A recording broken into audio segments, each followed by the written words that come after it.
It is 7 p.m. This is the Londonderry Town Council meeting for Monday, September 15, 2025. Could everyone stand for the pledge, please? Pledge allegiance to the flag of the United States of America and to the republic for which it stands, one nation, under God, indivisible, with liberty and justice for all. If everybody could remain standing, Dan has a moment of silence. Moment of silence for all 9/11 victims and all the lives that we've lost in our country.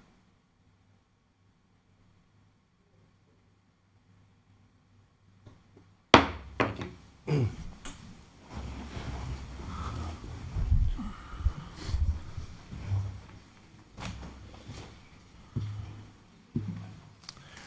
I will open public comment.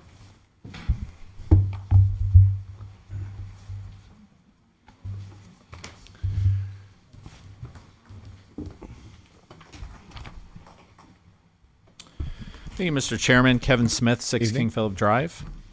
Just want to address two issues this evening. One is there was a recent report that was put out by the nonpartisan New Hampshire Fiscal Policy Institute, which looked at population growth in New Hampshire over the last 5 years. And, you know, there's been a lot said about the population growth in Londonderry, that it's exploding, it's unprecedented. But the data would seem to suggest otherwise. What the report found is that over the last 5 years, from 2020 to 2024, Londonderry's population growth grew at a very modest 3.8%. And when you compare that to past times of growth in Londonderry, the 70s, 80s, 90s, early 2000s, this is far below the rate at which Londonderry grew during those periods of time. By comparison, our neighbors, Merrimack, just across the river, grew at 9.8%. And so I think it's important to keep this data in mind when people talk about their perception of growth versus what the reality of growth currently is in Londonderry. And I'll give the report to the town manager. The other thing is that it was recently alluded to at this meeting and in the newspaper by one of our state reps that if we implemented impact fees again, that they could be used for traffic mitigation on Route 28, which is a state road. And I've said it before at this meeting twice. I'm going to say it again. It is illegal to use impact fees to make road improvements on state roadways. We tried that once, and we got sued, and we lost big time in that. They cannot be used to improve state roadways. And so it's concerning to me that before we even have an impact fee program again, that it's already being suggested that they be used illegally. So I would caution you, do your homework before the train goes too far down the tracks, and make sure you get all of the accurate information on it before they're implemented. Thank you. Thank you, sir. Anybody else with public comment?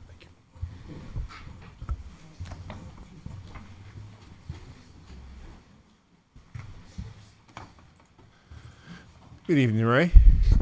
Ray Breslin, 3 Gary Drive. In regards to growth in Londonderry, I don't have the figures, but when you're talking percentages, percentage of what? The current population? The previous population? I think I'd have to know a little bit more about that. There has been considerable growth in the town of Londonderry. And then when we're talking about impact fees, all of this growth has a lot of impact. I think we all understand that. And yet, there seems to be some kind of an idea that we can't put impact fees in. I heard somebody speak about a state road in 28. How about town roads? Let's forget about the state roads. Let the state take care of that. Okay? And so I really think we have to, wait a minute, what are some of the other towns that, let's see, Wyndham? Other towns have put impact fees in because they want to have some control over what is built and what the impact is going to be on the taxpayers. So let's look at these things very carefully. Thank you for allowing me to speak. Thank you, Ray. Ray.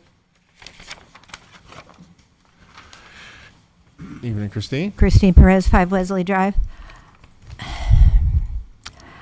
You can do whatever you want with numbers and percentages. The facts are we have over 2,300 units being built in this town, have been or are in the process of or are being allowed in this town over the past 5 years. So that's more than 3%, and I know how to use numbers. But to that point, I don't go on some of these Facebook pages, but I was told by a resident that on one of the Facebook things, couple of things.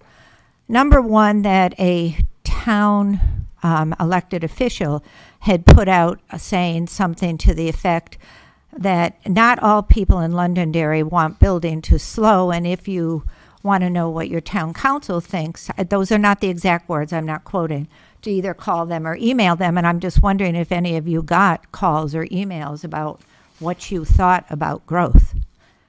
Secondly, that same Facebook, whatever, chat or whatever it is, put out a quick survey, and they come and go, so you can't go back and get them. But over a very short period of time, it said, do people want to see the town continue to grow at the pace it has been? There were 259 no's and 21 yeses. That's a 10-to-1. So let's say that maybe that's what the town as a whole is looking for. 10-to-1 against to continue to grow at the pace we're growing at. Thank you. Thank you, Christine. Thanks. Evening, Martha. How are you? Martha Smith, 38 Shasta Drive. And I just want to make a comment about the impact fees, too. That, granted, I can understand illegal to work on a state road with impact fees, but we don't have a lot of recreational facilities for adults. There's some for kids. But last year, I think we voted on pickleball, and it got voted down. We could do that pickleball thing with impact fees. I think we have to be creative to think about the things that we could do, because obviously there is a legal way to do impact fees if other towns have implemented them. That's it. Thank you. Thank you. Thank you, Martha.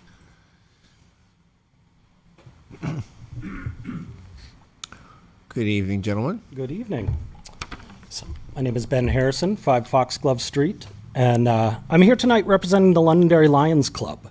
And we've come to kind of ask about the status or request some action on the Lions Hall or the Morrison Meeting House, if you prefer, at 256 Mammoth Road. As most people know, the Lions have a great affinity for this building, having been tenants and stewards of the hall for over 50 years until the damage to the floor occurred back in 2022.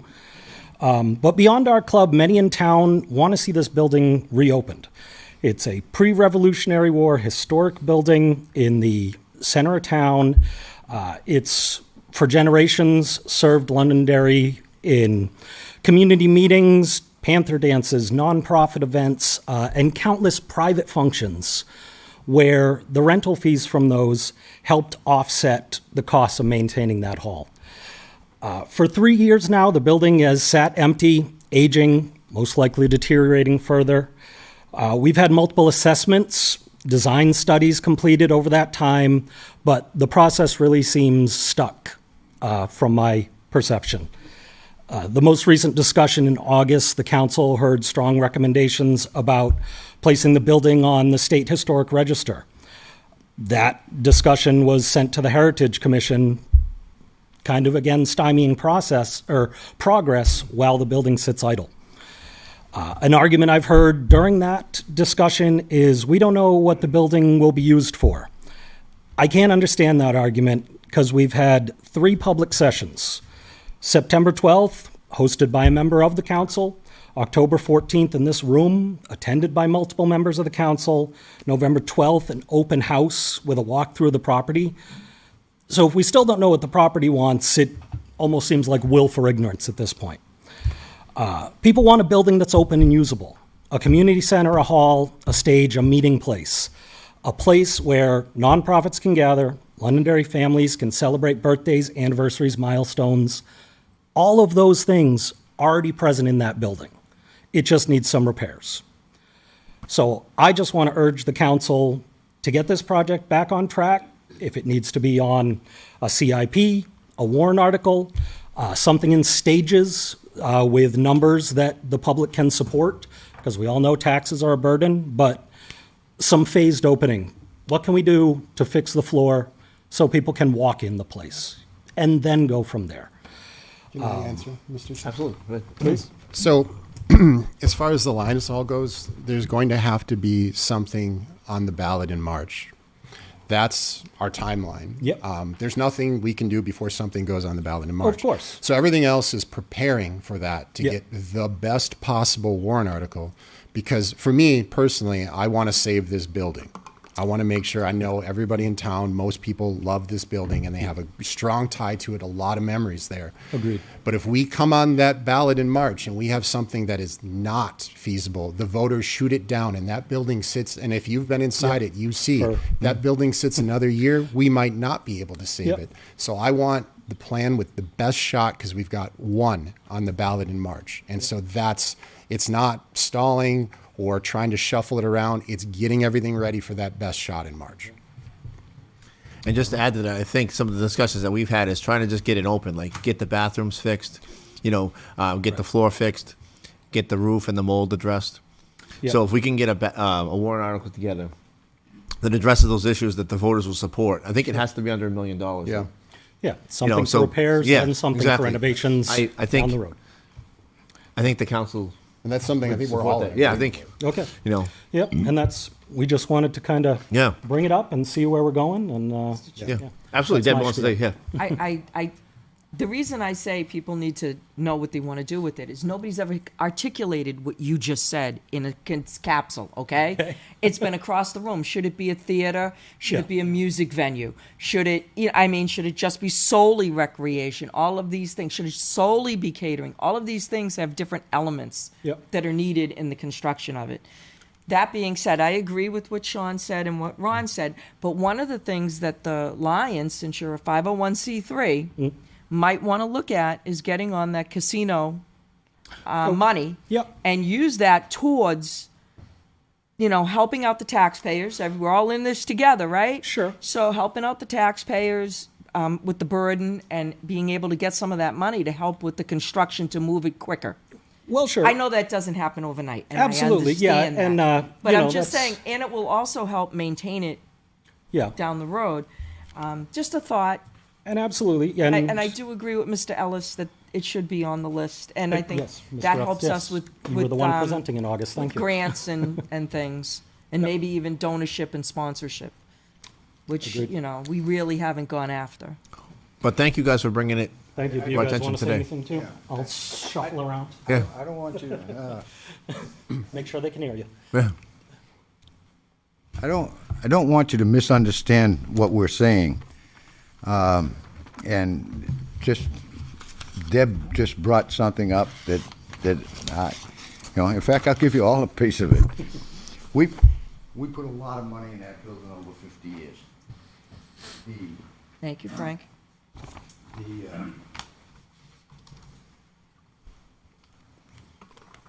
I can pass it out for you. I got you. Here, I get to.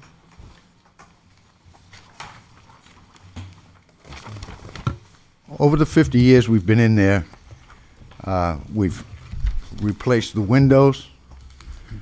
We painted the hall twice in 6 months, and then we had to put the siding on it because it was that bad. I mean, they painted it, and right away it chipped off. The kitchen was actually put in by the Lions. That kitchen was not there. There's a certain amount of money from the casino thing and we have been on it. Good, because I mean, you can get like $140,000. That's nothing We to sneeze at. we didn't get that much, but anyway, but there's certain things that we have to follow as Lions, and certain monies have to go certain places.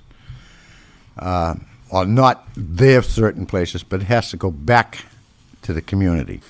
I think we may be able to get some of that and say, yeah. I talked to the town manager the other day. Can we at least get the floor fixed and then go in stages fixing these other things? You know, it has to start somewhere, and if we don't start it, and my understanding is that mold is set in that building now. If that sits another year, you may as well just run a dozer through it, because it's not going to be worth. And you know, it's a nice building. People look at that building and they say it's part of Londonderry. It is.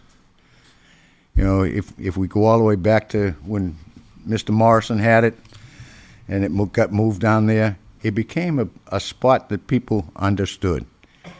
And if we could look at something like possibly a community center, something in that area, and it can stay there just like it is, I think it's going to be fine. But if we don't do something this year, in March, that building is going to collapse. I think everybody agrees with everything you're saying up here on the council. We're just trying to get the steps together to go there. You know government. Well, thank you for agreeing. Thank you, guys. We appreciate it.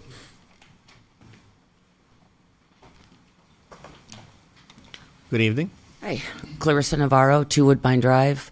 I just want to touch back on the growth. I don't know, it was in the mid-2000s when they were starting the Londonderry Leadership Program.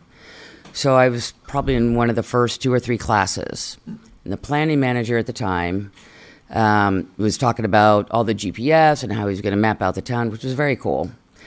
But shortly after that, he also put a moratorium on growth in Londonderry for quite a few years because the growth was exceeding what we could handle as a town. So he put a stop to it. That is not something that is unfeasible. That is something that needs to be done.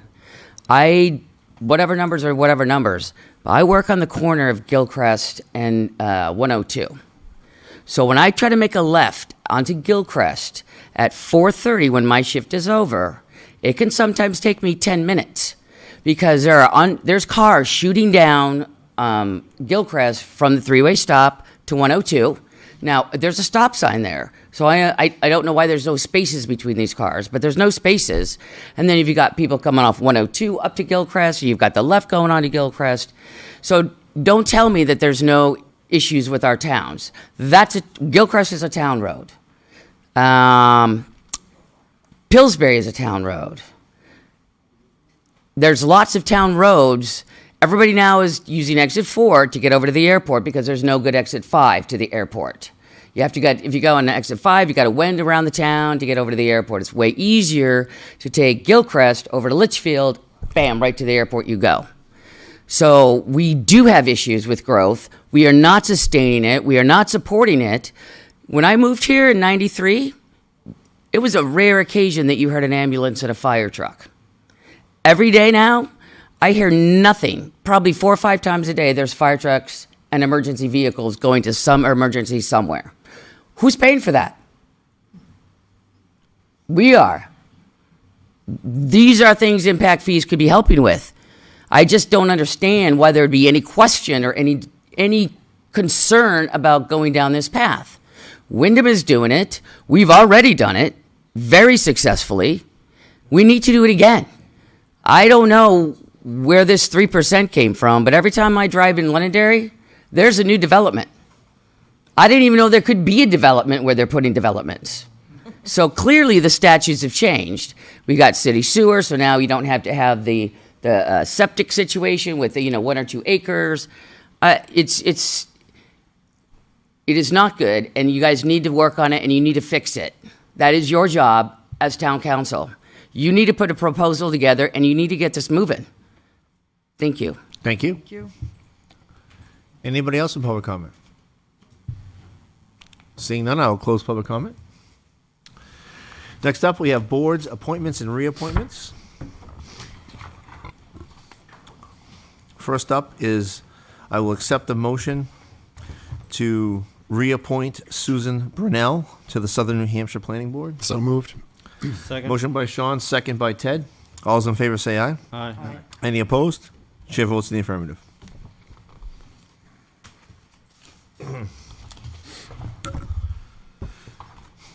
Next up, we have Leach Library alternative candidates.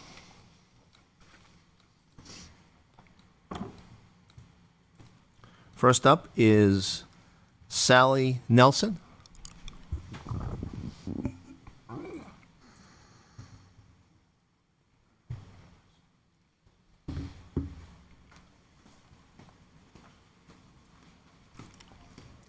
Good evening. Sit, or would you rather I stand? Whatever you prefer, Okay, wherever you feel comfortable.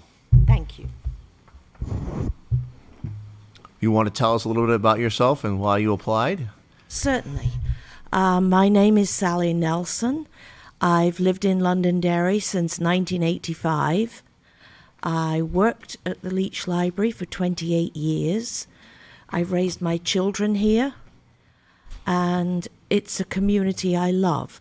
And as you can tell by my accent, those of you who don't know me, I was not born in Londonderry. I came here from Massachusetts, where I lived for 3 years, but I wasn't born there either.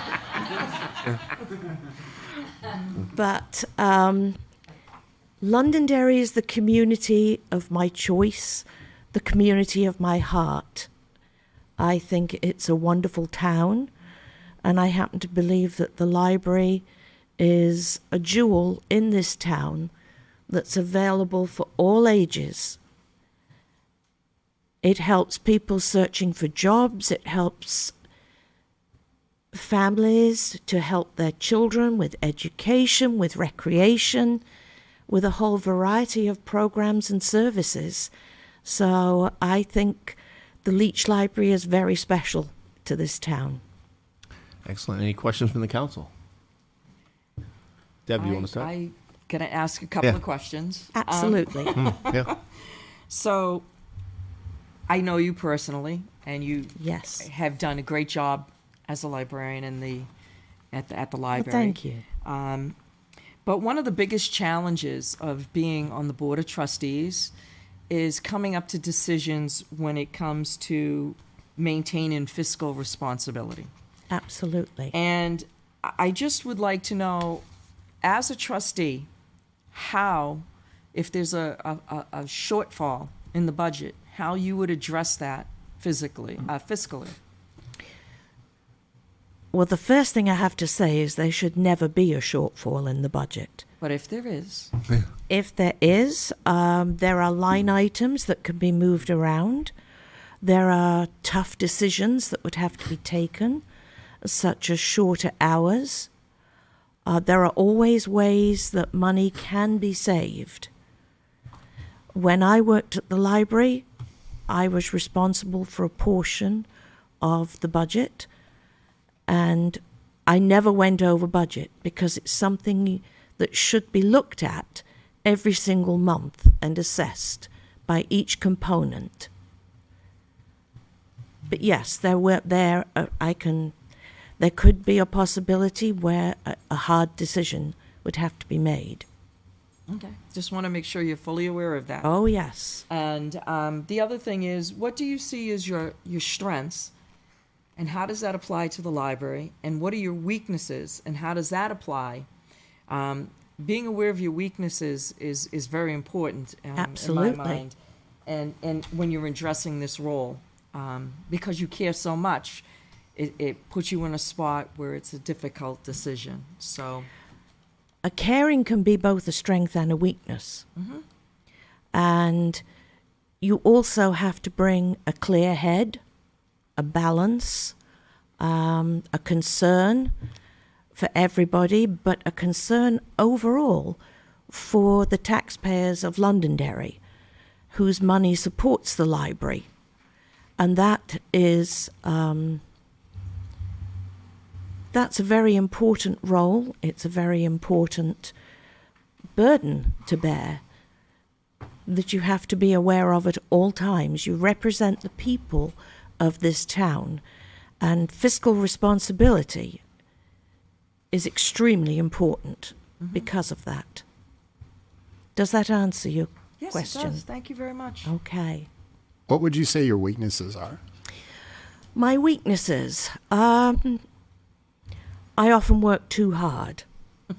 When I take something on, I really take it on, and I work hard to do everything necessary to achieve the desired ends. But I'm also now at a point in my life where I'm retired, which means I have more available time. And that available time should be put to good purpose in the community that I live in. Mm-hmm. As a follow-up to that, so has there been ever any time when working too hard has gotten in the way and you maybe shouldn't have done it? No.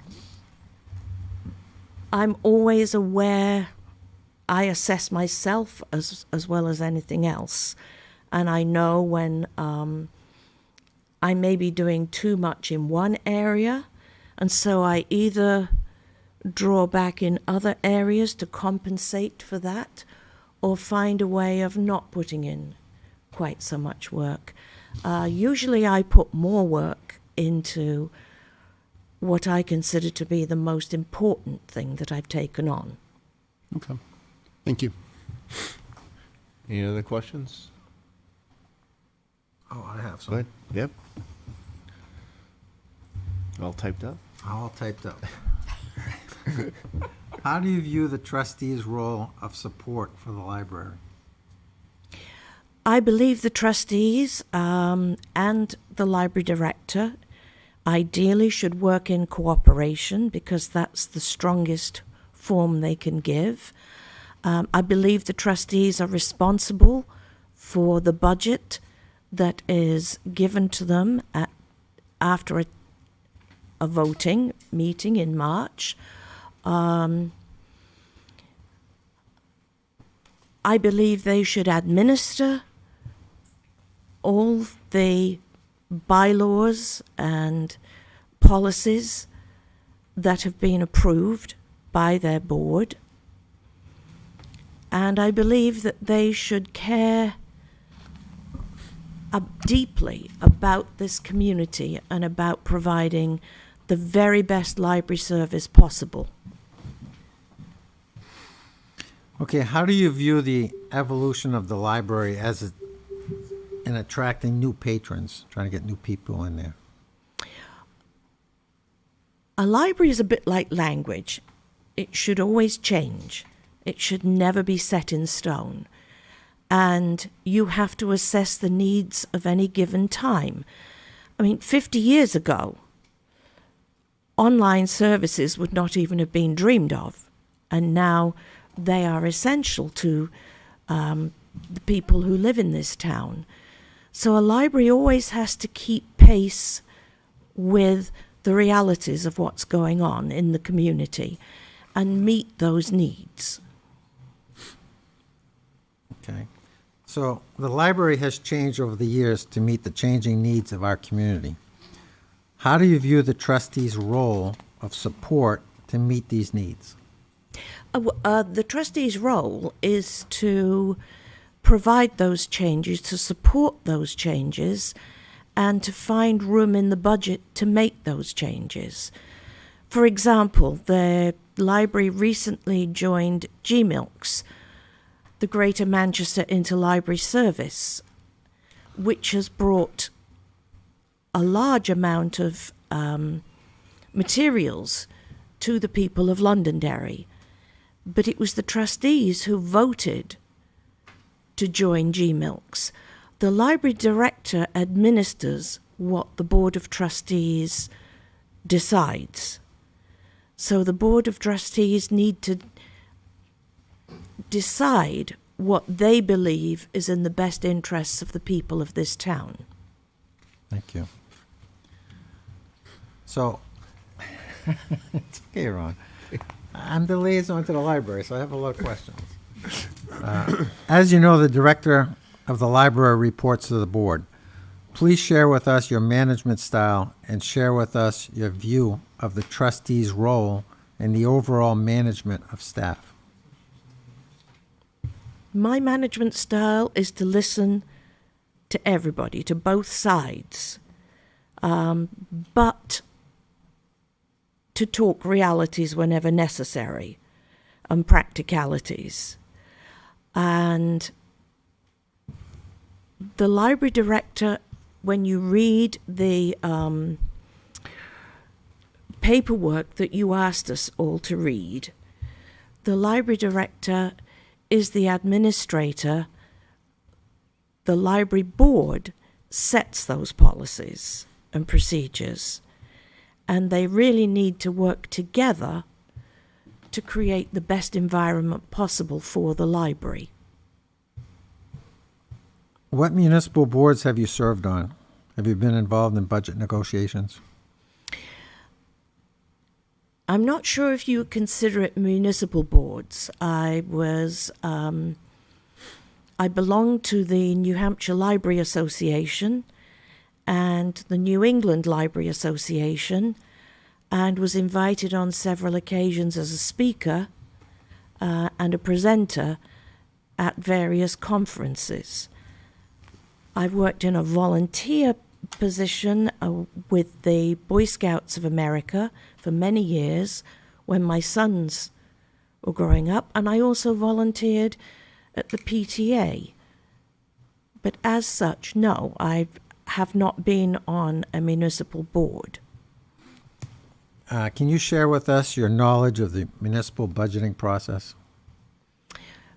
Yes, the first, from the library perspective, the first part of that is for the director and the board to come up with what they consider to be a realistic budget for the following fiscal year. And there is always a lot of discussion involved around if the town council has set a percentage raise, if they say they want a flat line budget or a 1% increase. Those are the strictures under which you have to work and create a budget that fulfills that directive.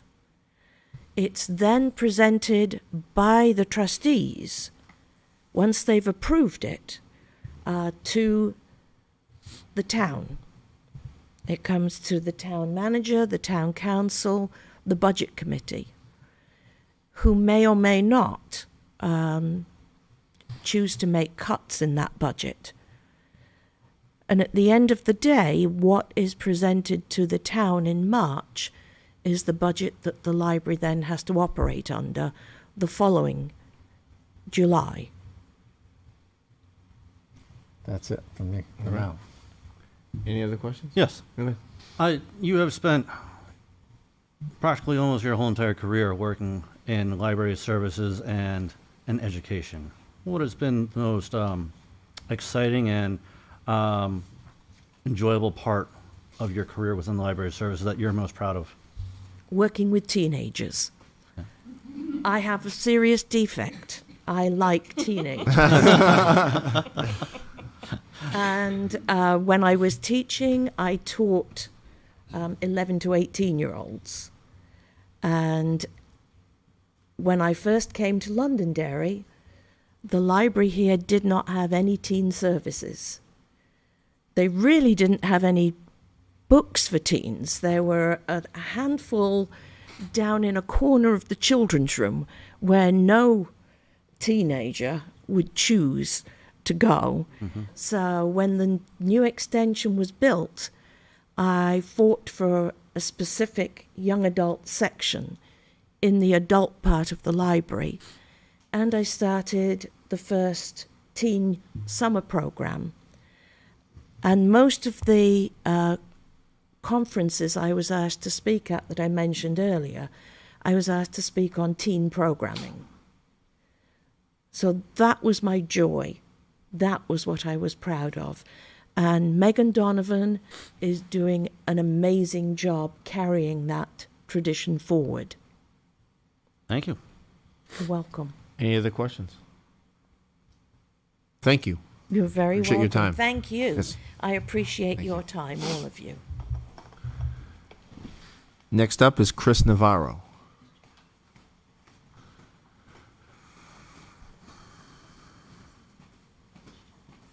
Good evening. Good evening.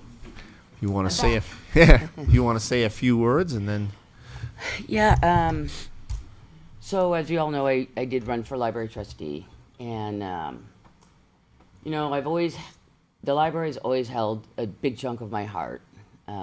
Since I was, I don't know, 7th, 8th grade. I worked in libraries for 8th grade, 9th grade, 10th grade. I have a huge affinity for it.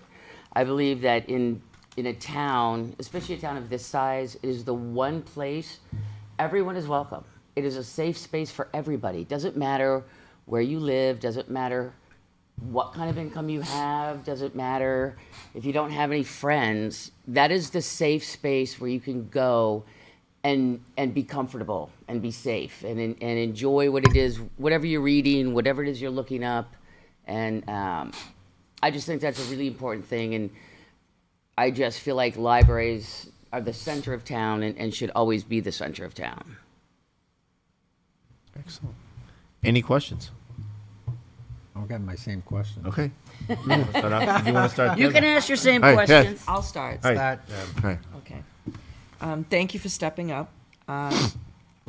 So I'd like to know, what do you believe is the most important role for the library, and how do you see your role in the as being a trustee? Well, I believe the library does need to serve the needs of the community, of all ages. I mean, you know, we've always had a fabulous children's section. You know, we now have a great teen section. We've always had good adult. But now the stuff for the seniors is very impactful for their lives. I mean, they can't afford to do all of the things that other people do. So the e-books and learning how to do that and all the whole technology situation is very important. So when the library can see what the need is and put something in place for that, I think it's very important. I think the role of a trustee is twofold.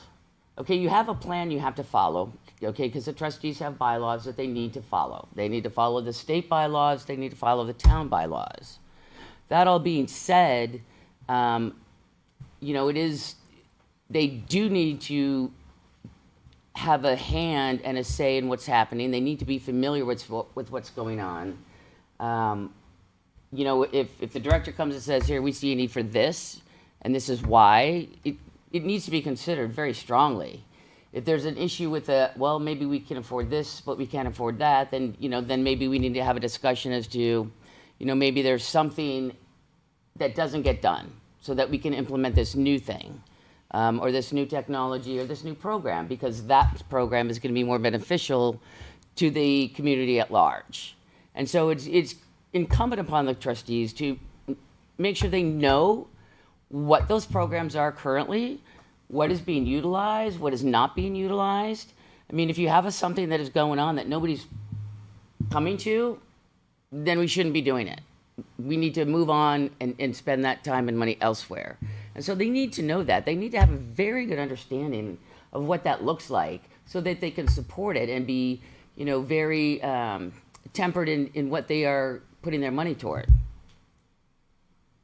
Okay, so imagine the library faces a budget shortfall. What steps would you take to prioritize spending while still meeting the needs of the community? Well, the first thing is to know what the needs of the community are. So we need to know how many programs is the library running? What do those programs cost? Who is going to those programs, and what service are those programs providing? Because I'm going to guarantee you, as great as our library is, I'm sure there's one or two programs that perhaps could be eliminated because time has passed and people are busy. I mean, nobody just sits and says, "Oh, well, let's just get rid of that program." I mean, everybody is busy doing their day-to-day job. They're looking at things. They're trying to implement things. So when you're said, "Oh, let's get this program started," we're like, "All right," but nobody. It's rare to take a backseat look to see what else is going.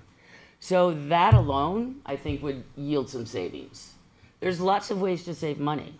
All of you probably have heard this 100 times, but I used to be an industrial engineer. And what we do as an industrial engineer is to make things better, faster, cheaper.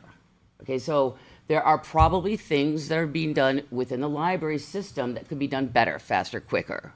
And I don't know what those are right this second, but it doesn't take a very long time to watch the procedures. So like, how are you buying books? How are you deciding to buy books? What does that process look like? Who's doing that process? How long does it take? Does it take 4 hours to figure out to buy one book? Is it 3 hours to buy a book? Is it 1 hour to buy 10 books? And who's taking the bulk of that piece of it? If you're putting on a new program, how much does that cost? Because you're going to have to buy stuff. You're probably not just going to be putting books. You might have to have some accoutrements, some decorations, some signage. Okay, who's doing that? Where is that money coming from? Okay, so there's a whole host of things that can be looked at where you probably don't really need to change all that much. You just need to fix what's broken, which you don't even know is broken yet because you haven't looked at it yet. And I feel like those things are better spent than just saying, we're going to cut this stuff. We're going to do that. Or, I mean, if it comes to the point where you've done everything you can do and you're still not meeting budget and you can prove that you've done all of these things, then it's up to the town. Then if this is what it is, this is what we're cutting. We're going to cut the children's this hour. We're going to cut the teen this. We're going to cut the senior this. We're going to get rid of ebooks because we can't afford it anymore. I mean, these are the decisions that have to be made. And if we can't come to an agreement, then that's what we come to the town with. What do you want? You tell us. What do you want? The voters, what do you want us to keep? What do you want us to throw away? That's a town decision. And that should be part of what happens when you go to vote on the budget as a voter in this town. You should know what that budget is. And you should know what the effects are if you vote that budget down. And I don't think we know that now. I don't know that. So my last question, which you kind of addressed already, is speak to your strengths and speak to your weaknesses and how that applies to this role as library trustee. I think one of my stronger suits is, believe it or not, I can bring a group of people together. I can bring in people that have very disparate views on things and come to an agreement, which I think is lacking in the situation that we have today. The trustees are not on the same board, are the same page. The library director and her staff are not on the same page. So we have three groups not on the same page. So nothing is getting done. So I've worked with many different kinds of people in many different roles. I trained people that were just line operators. I worked with VPs and presidents. I spent hundreds and hundreds of thousands of dollars on equipment. When you do that, you have to work as a group. You have a budget. You have people that love that equipment. You have people that hate that equipment, that don't want anything to do with it. So I feel like that is a strength that I can bring to the party. I will say probably a weakness is that I don't have a lot of tolerance for poor attitudes. Everybody, you're in this because you love what you do. So if I'm asking you a question, I'm not targeting you to try to, make you feel. I'm asking a question because I don't know the answer. Not because I want you to feel bad or not because I'm attacking you. And that seems to be where we're at right now. So I don't have a lot of patience for that. And I tend to put a stop to it when possible. Thank you. Thank you. You're welcome. Yeah. My turn. Yeah. I'm just asking the same questions That's everybody. okay. So how do you view the trustees' role of support for the library? Well, as I said, I mean, there's the rules to follow. They need to follow the rules first. And then they need to make sure that they know what is happening in their library. They need to know what is happening, what programs are happening, you know, who's doing what, you know, where is there a lack of something, where is there a need for something. So just being a trustee doesn't mean you're just, you know, putting the budget together and writing checks. You're supposed to know what's happening in the library. So all of the trustees should be very well aware of, you know, like I said, all the programs, all of this. What are the issues? What are the issues that the libraries are seeing and the librarians are seeing? Like, for example, are they seeing rowdy children? Are they seeing disrespect? I mean, are they seeing any of those? I mean, I don't know if they are or not, but they need to know that, and they need to be supportive of what those issues look like, and they need to support the ones that, you know, everybody feels is important. That's their job. How do you view the evolution of the library as in attracting new patrons? Well, that's interesting because it's so funny you say that, because I've talked to people who are like, bah, we don't even have libraries anymore. I never go to the library. Like, well, okay, well, you know, that's certainly your choice, but I know people who go to the library all the time. They're there 2 or 3 times a week. They go to read the paper. They're quick readers. They go to read books. They go to do this. They go to do that. I think that children who were very engaged with the library when they were younger, and as young adults or teenagers or whatever, I think, you know, there's a period of time where they kind of tend to fall away from the library because they're busy, they don't have kids, they got jobs, they got other things going on. And then they come back to the library, and then they stick with the library. And so as that happens, you know, you can see the changing trends. I mean, obviously, you know, as mentioned, there's no internet 20 years ago, 30 years ago. I mean, there was no computers. But the technology piece has been a huge boon for the citizens of this town. It's been very important for them. And so the evolution is making sure that you're providing what is needed today and what's happening today.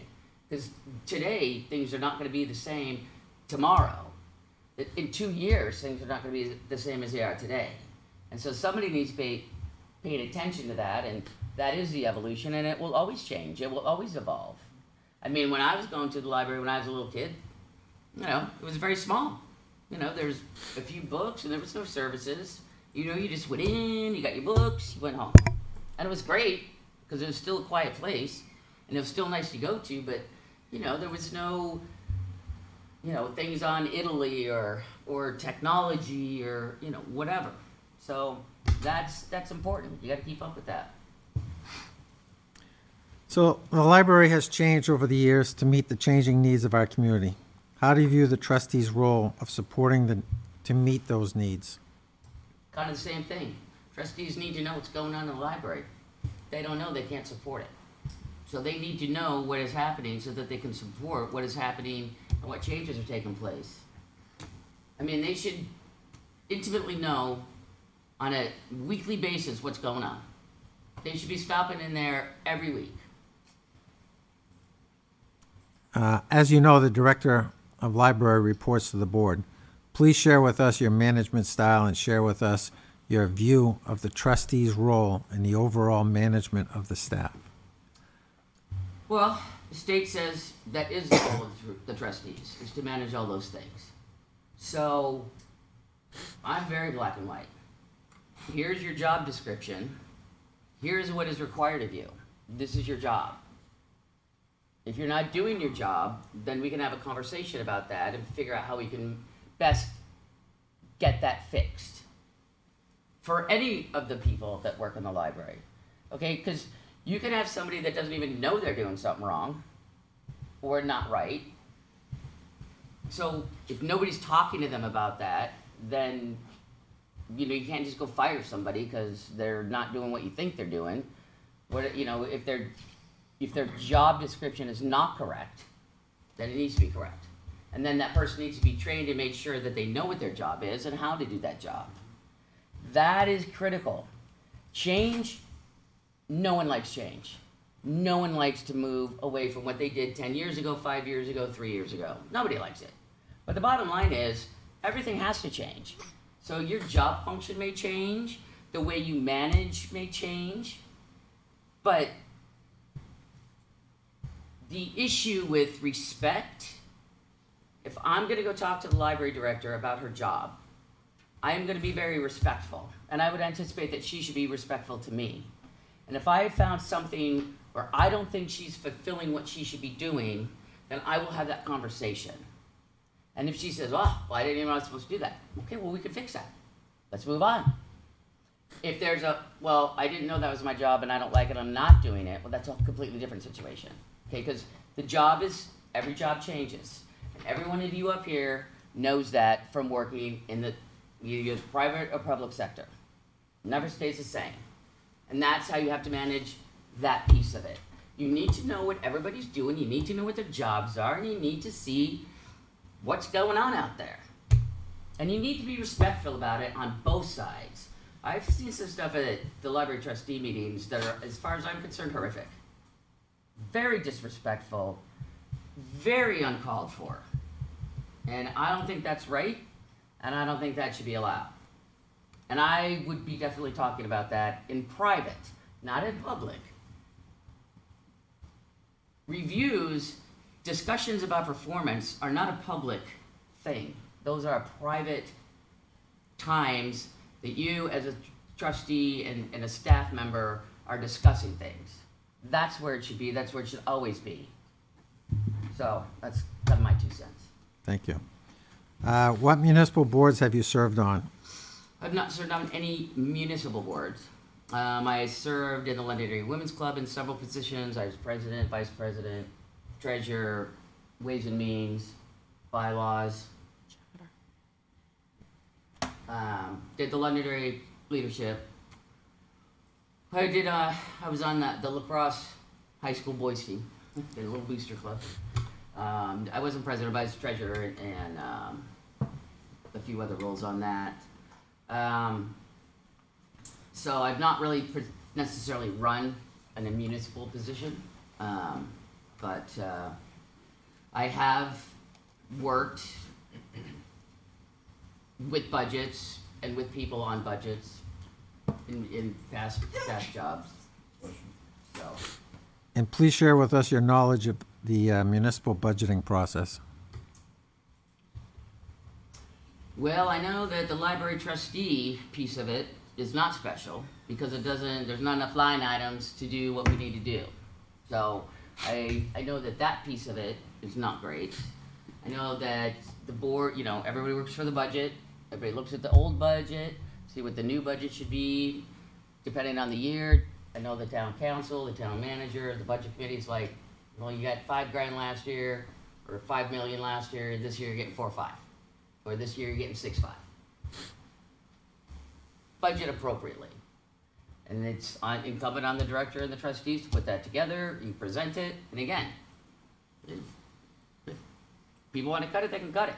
You're just going to lose stuff. So, I know everything goes from here, goes to the budget, I know it goes to town, goes to council, everybody looks at it. Works or doesn't work. Thank you. I'm done. Any other questions? What would you say the greatest asset is that the library brings to the town of Londonderry? Knowledge. You can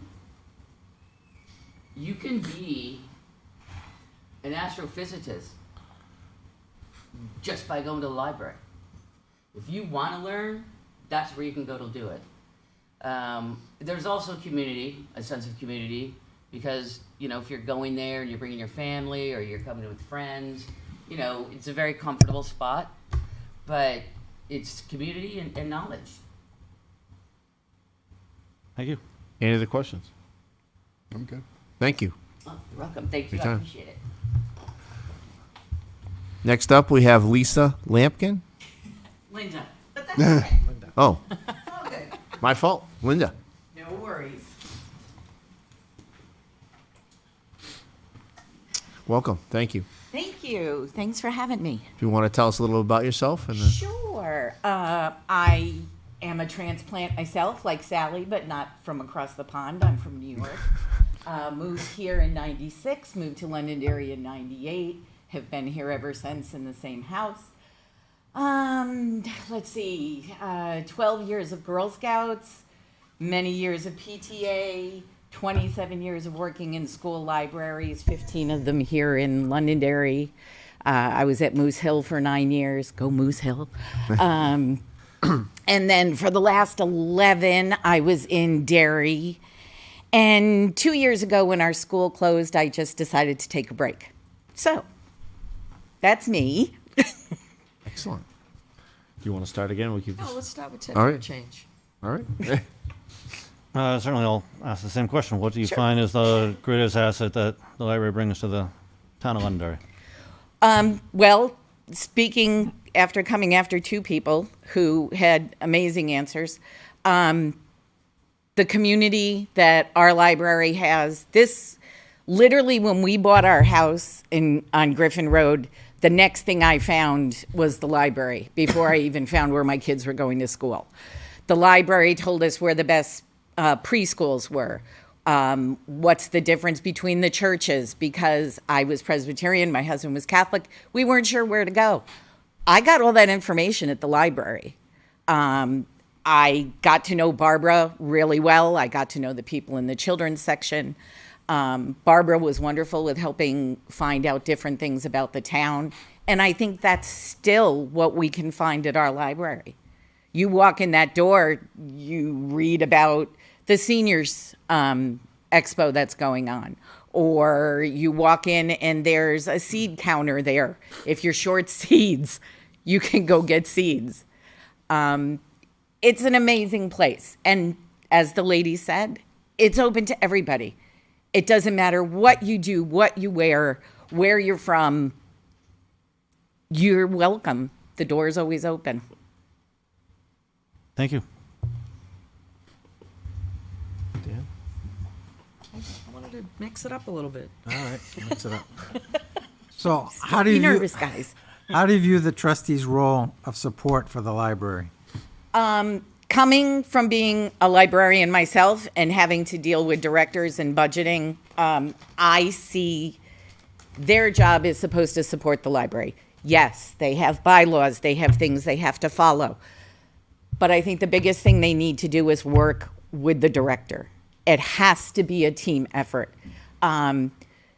We have great people on the board right now, but a lot of them will admit they've never been behind that checkout desk.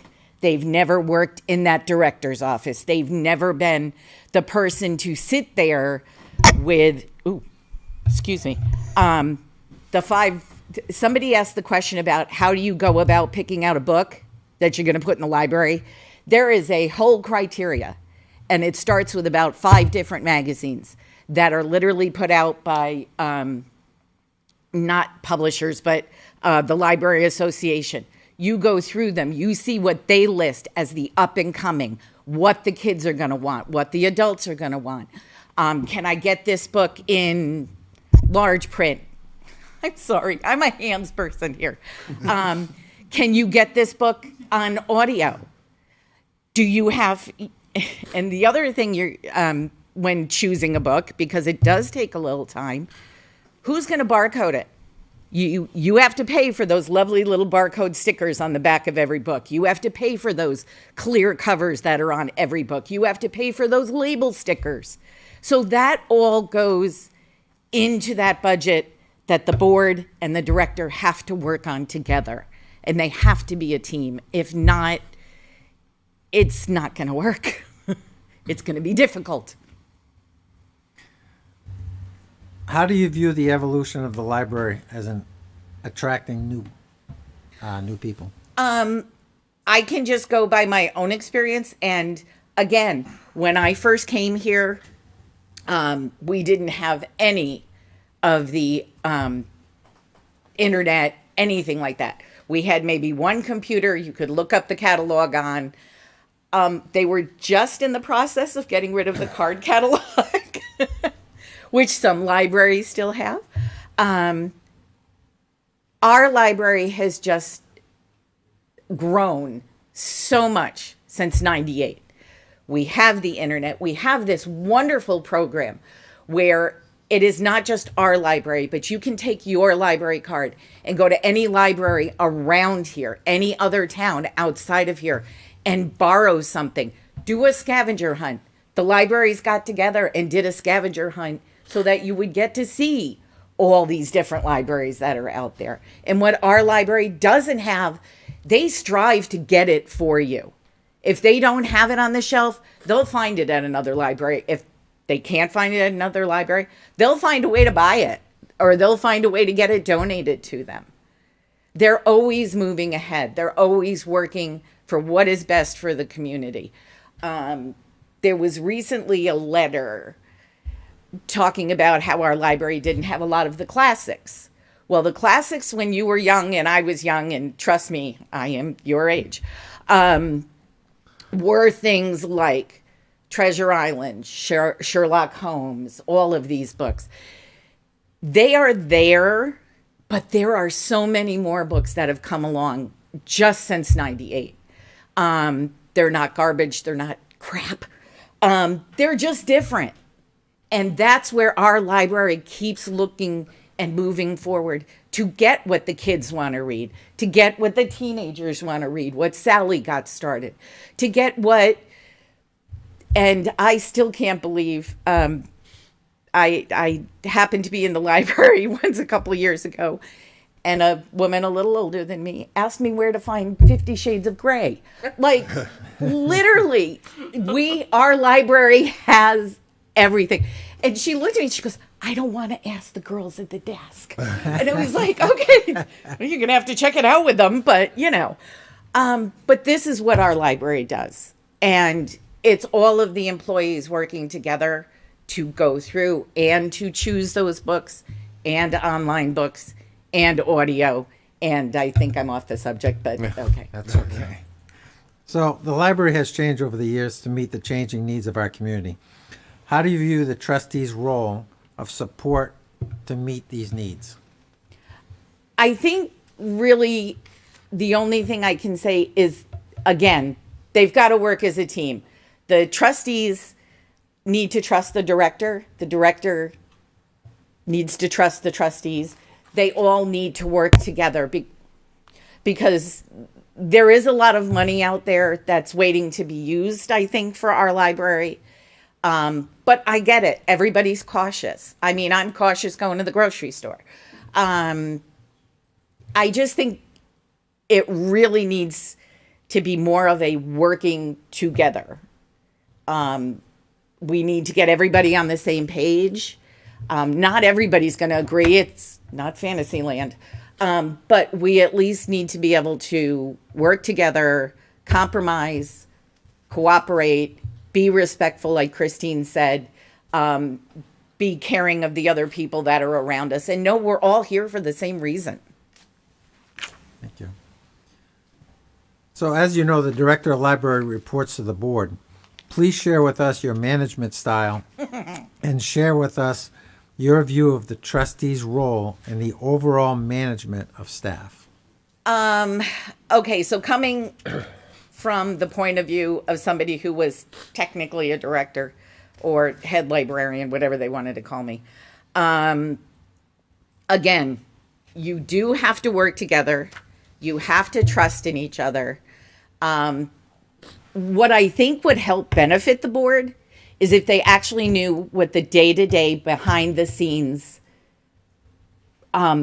business end of it is. We all know there's a budget. We all know you've got to stick to that budget.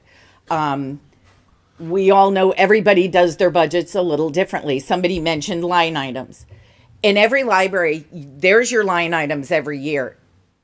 And say you don't use all the money in your nonfiction section, but you've got this great series of books that's come out for the kids, under teen, graphic novels. Everybody wants it. Everybody's asking for it. You have to be able to adjust your budget, adjust your thinking, be able to sit down with each other and say, look, you got to trust me. This is what we're being asked for. We need to move this to here just for this year. Maybe next year, it's another line item we have to move. I know that's not a big thrill for some people and they're not happy with moving line items, but you have to be flexible. You have to be fluid. You have to work together. And that's the only way our library is going to continue to thrive. Thank you. Last one. What municipal boards have you served on, and have you been involved in budget process? The only one I can think of that I've served on is many years ago. I was the service unit manager for the Girl Scouts of the Green and White Mountains for the town of Londonderry. We didn't really have a budget. Each troop had their own budget. They had to deal with it. If there was ever any questions, then we took it up to council, dealt with it there.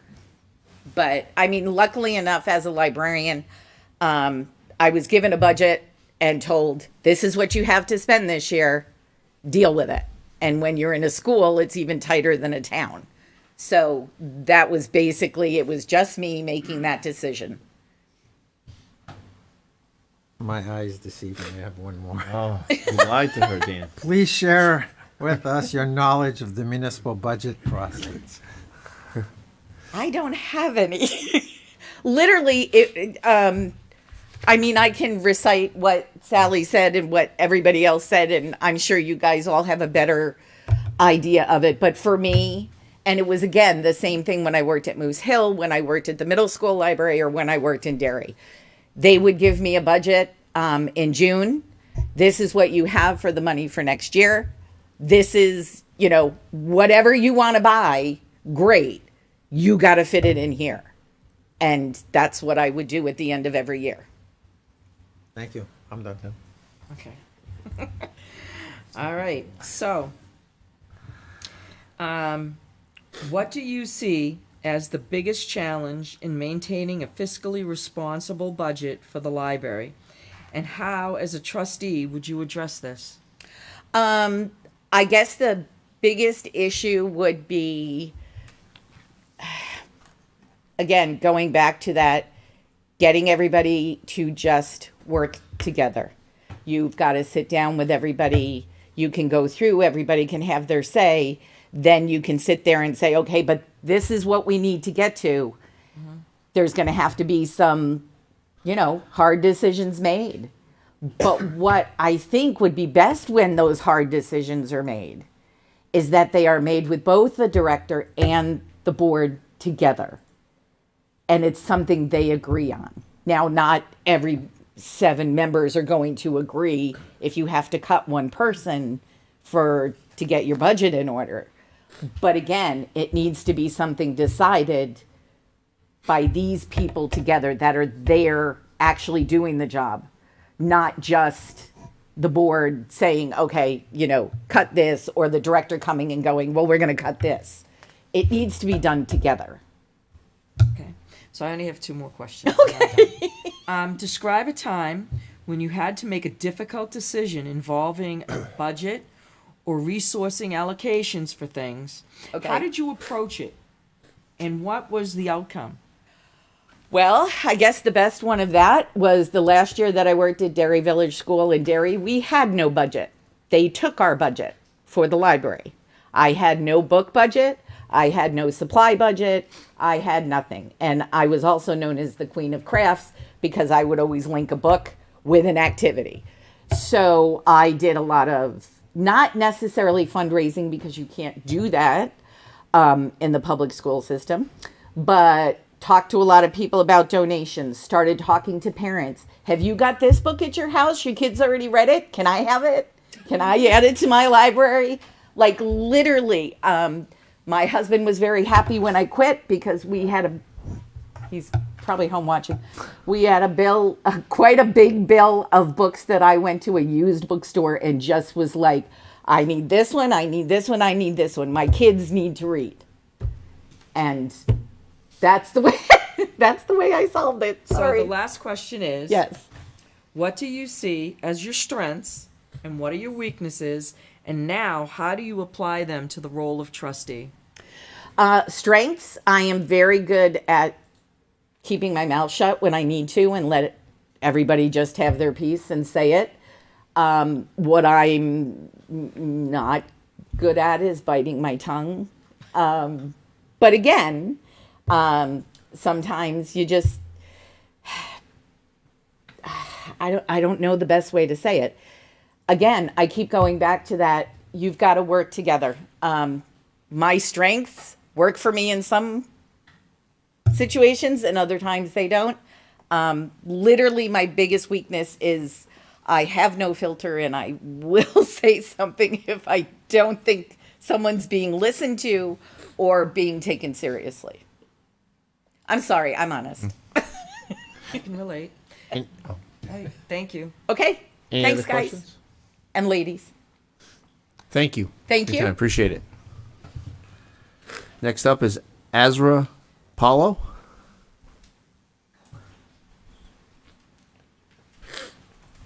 Good evening. If you want to tell us a little bit about yourself. Sure. All right. Hi, I'm Azra. I was born in Bosnia. I'm a refugee. I moved to Laconia, New Hampshire, and one of the first places we were brought to was the public library. So that's where my story started. I went to Mount Holyoke College, and I majored in history and politics, and I have a master's degree from Simmons in library science.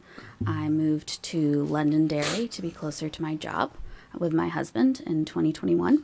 We have a daughter, and we have 4 pets currently, but I know my husband's watching, and so I'm trying to get another cat.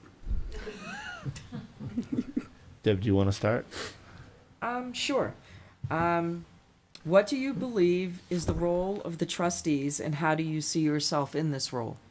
Absolutely. So I think the role of the trustees is to work together as one. So most importantly, no trustee can work on their own interests or opinions. They must present as a unified board.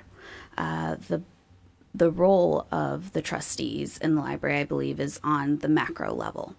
And so they are the ones who are helping with policy, they are helping with budget, they are helping with hiring, and in some cases, firing. Okay. Imagine that the library faces a budget fall. What steps would you take to rectify this while still meeting the community needs? Absolutely. So I believe that, again, the board should work together, and my weakness is certainly in budgeting. I don't have a ton of experience, so that is where I look to others.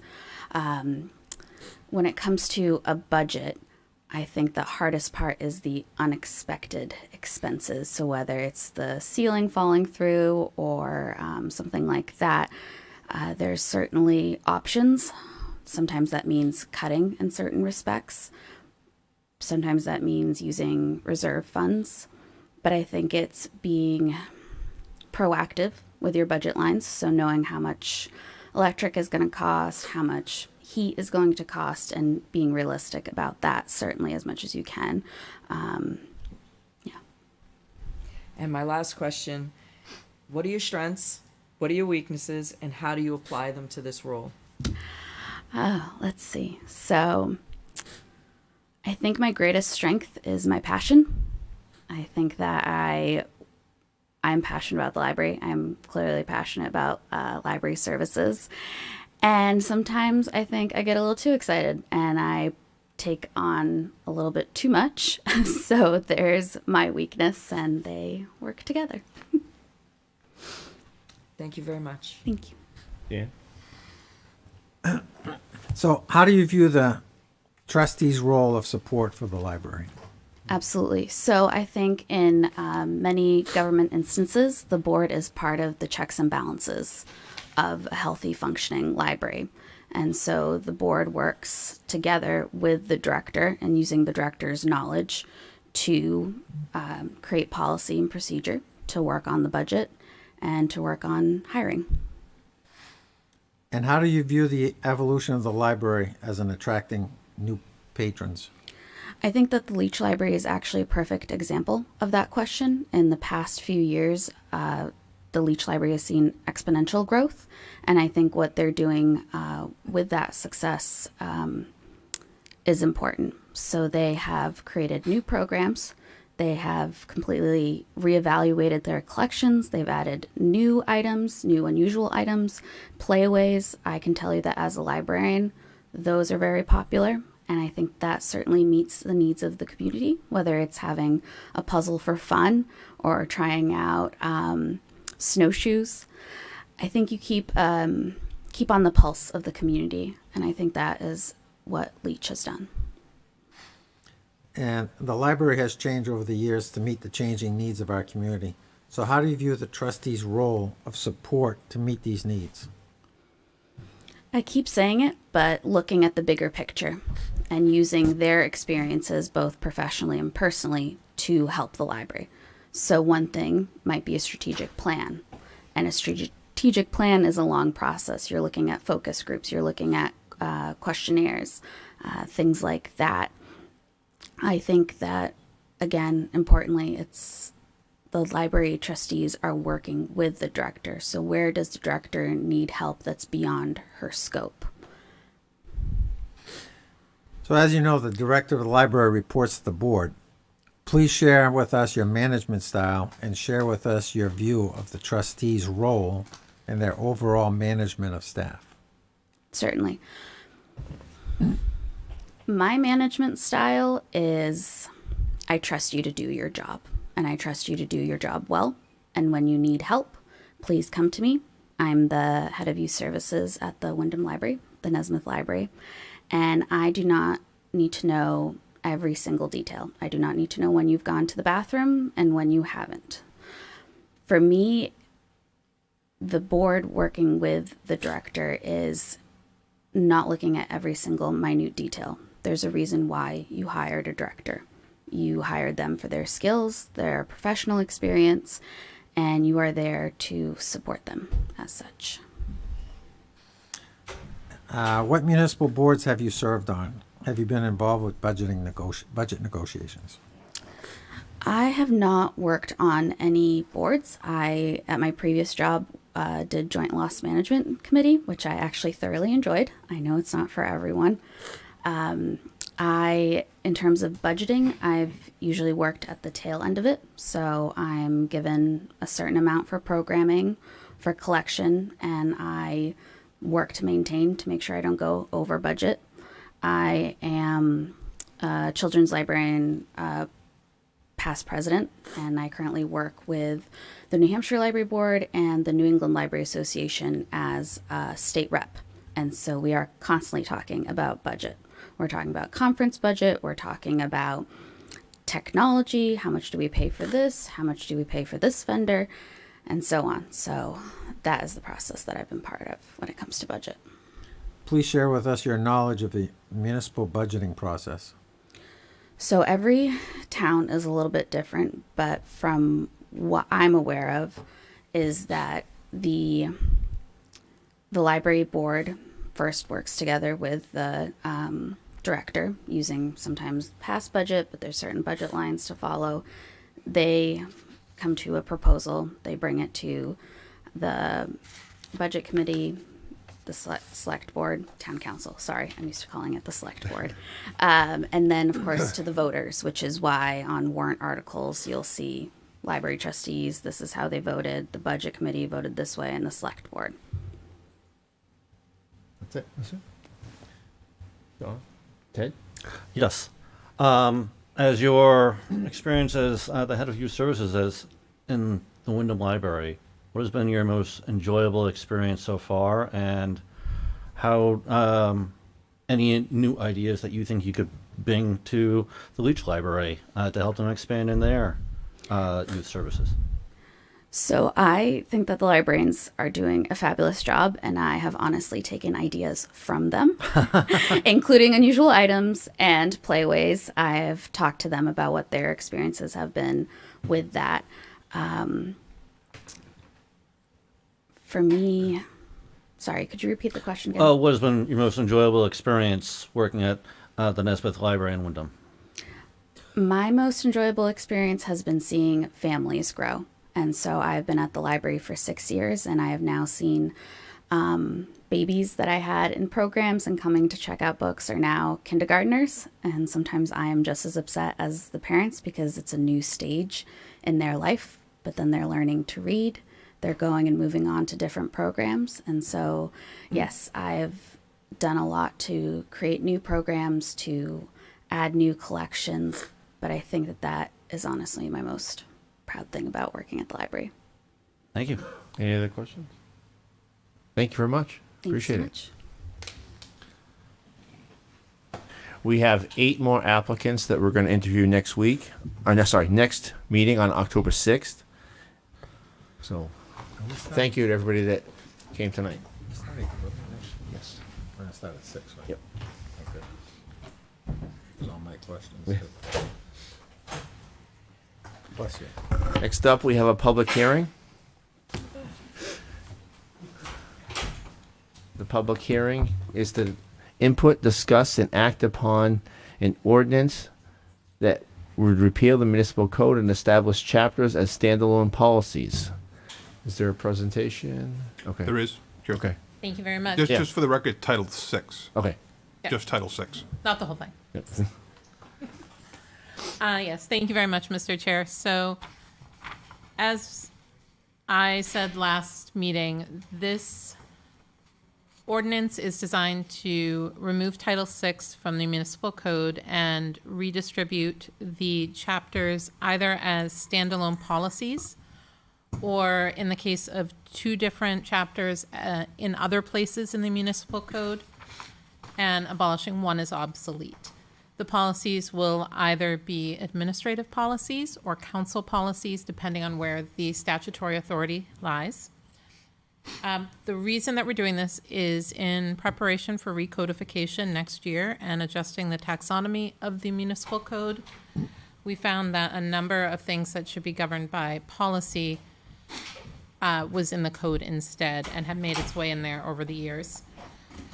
The big difference is that an ordinance or a part of the code binds the public of Londonderry, whereas policies are designed to manage staff and property. And so those things are not subject to the same process of review and implementation as codes are. So it's also important to note, I think I was asked this last time, that these will all stay into effect. They have, if you look at the numbers, they have 900 numbers. They'll stay in effect until superseded by a new policy that's will be worked on and written. Any questions from the council? Nope. I will accept the motion to open the public hearing. So moved. Second. Motion from Sean, second from Ted. All those in favor say aye. Aye. Any opposed? Chair votes in the affirmative. This is open public hearing. Anyone like to discuss? Seeing none, I will accept the motion to close the public hearing. So moved. Second. Motion by Sean, second by Ted. All those in favor say aye. Aye. Any opposed? Chair votes in the affirmative. What do you want to do? They seem like great changes, and I think it's great work done by our town staff to make the corrected changes that should have been made a while ago. So I will move that the Londonderry Town Council approve ordinance 2025-09 repealing Title 6 of the Municipal Code and redistributing the chapters therein as described in the attached I document. have a motion from Sean, Second. second from Ted. All those in favor say aye. Aye. Any opposed? Chair votes in the affirmative. Thank you.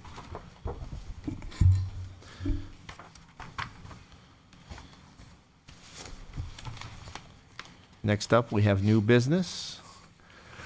We're going to discuss the request to rescind the preservation easement of the house located at 2 Litchfield Road. Ms. Scandia, how are you? How are you? Good. My client is just just making his way in.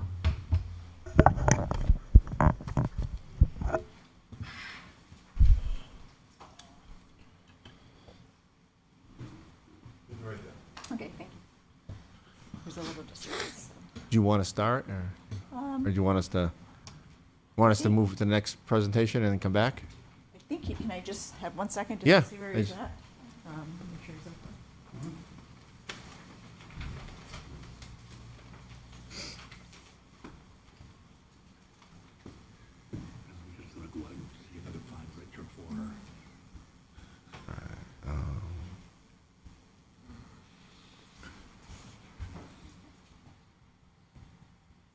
It will start and he's making his way. Okay.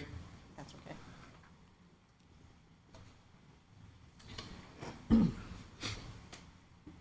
So, good evening. My name is Laura Gandy. I'm an attorney with Divine, Millimet and Branch in Manchester, New Hampshire, and I am here representing the owner of the property, CC Properties LLC, and with me is Mr. Richard Flyer, who's a member, and he will be with us shortly. Our request to you tonight comes to you as a result of multiple discussions with the town. We've been in front of the town for numerous requests. The latest has been rounds of discussion with town staff about the historic preservation easement deed. So the property, just so everybody's familiar, it's 2 Litchfield Road. It is 1.38 acres.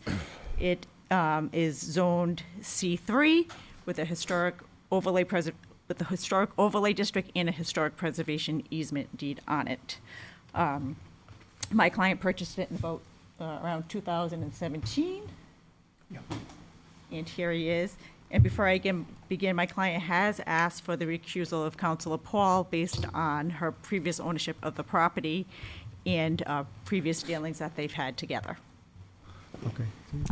I don't feel it's necessary for me to step down. According to our ethics code, it's only if I am related to or have make money off of the deal, and I have neither. Okay. Thank you. Proceed.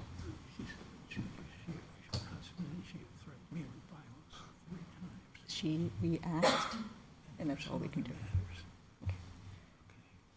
So. Proceed. we'll Thank you. continue. Yep. So again, my client purchased the property in 2017.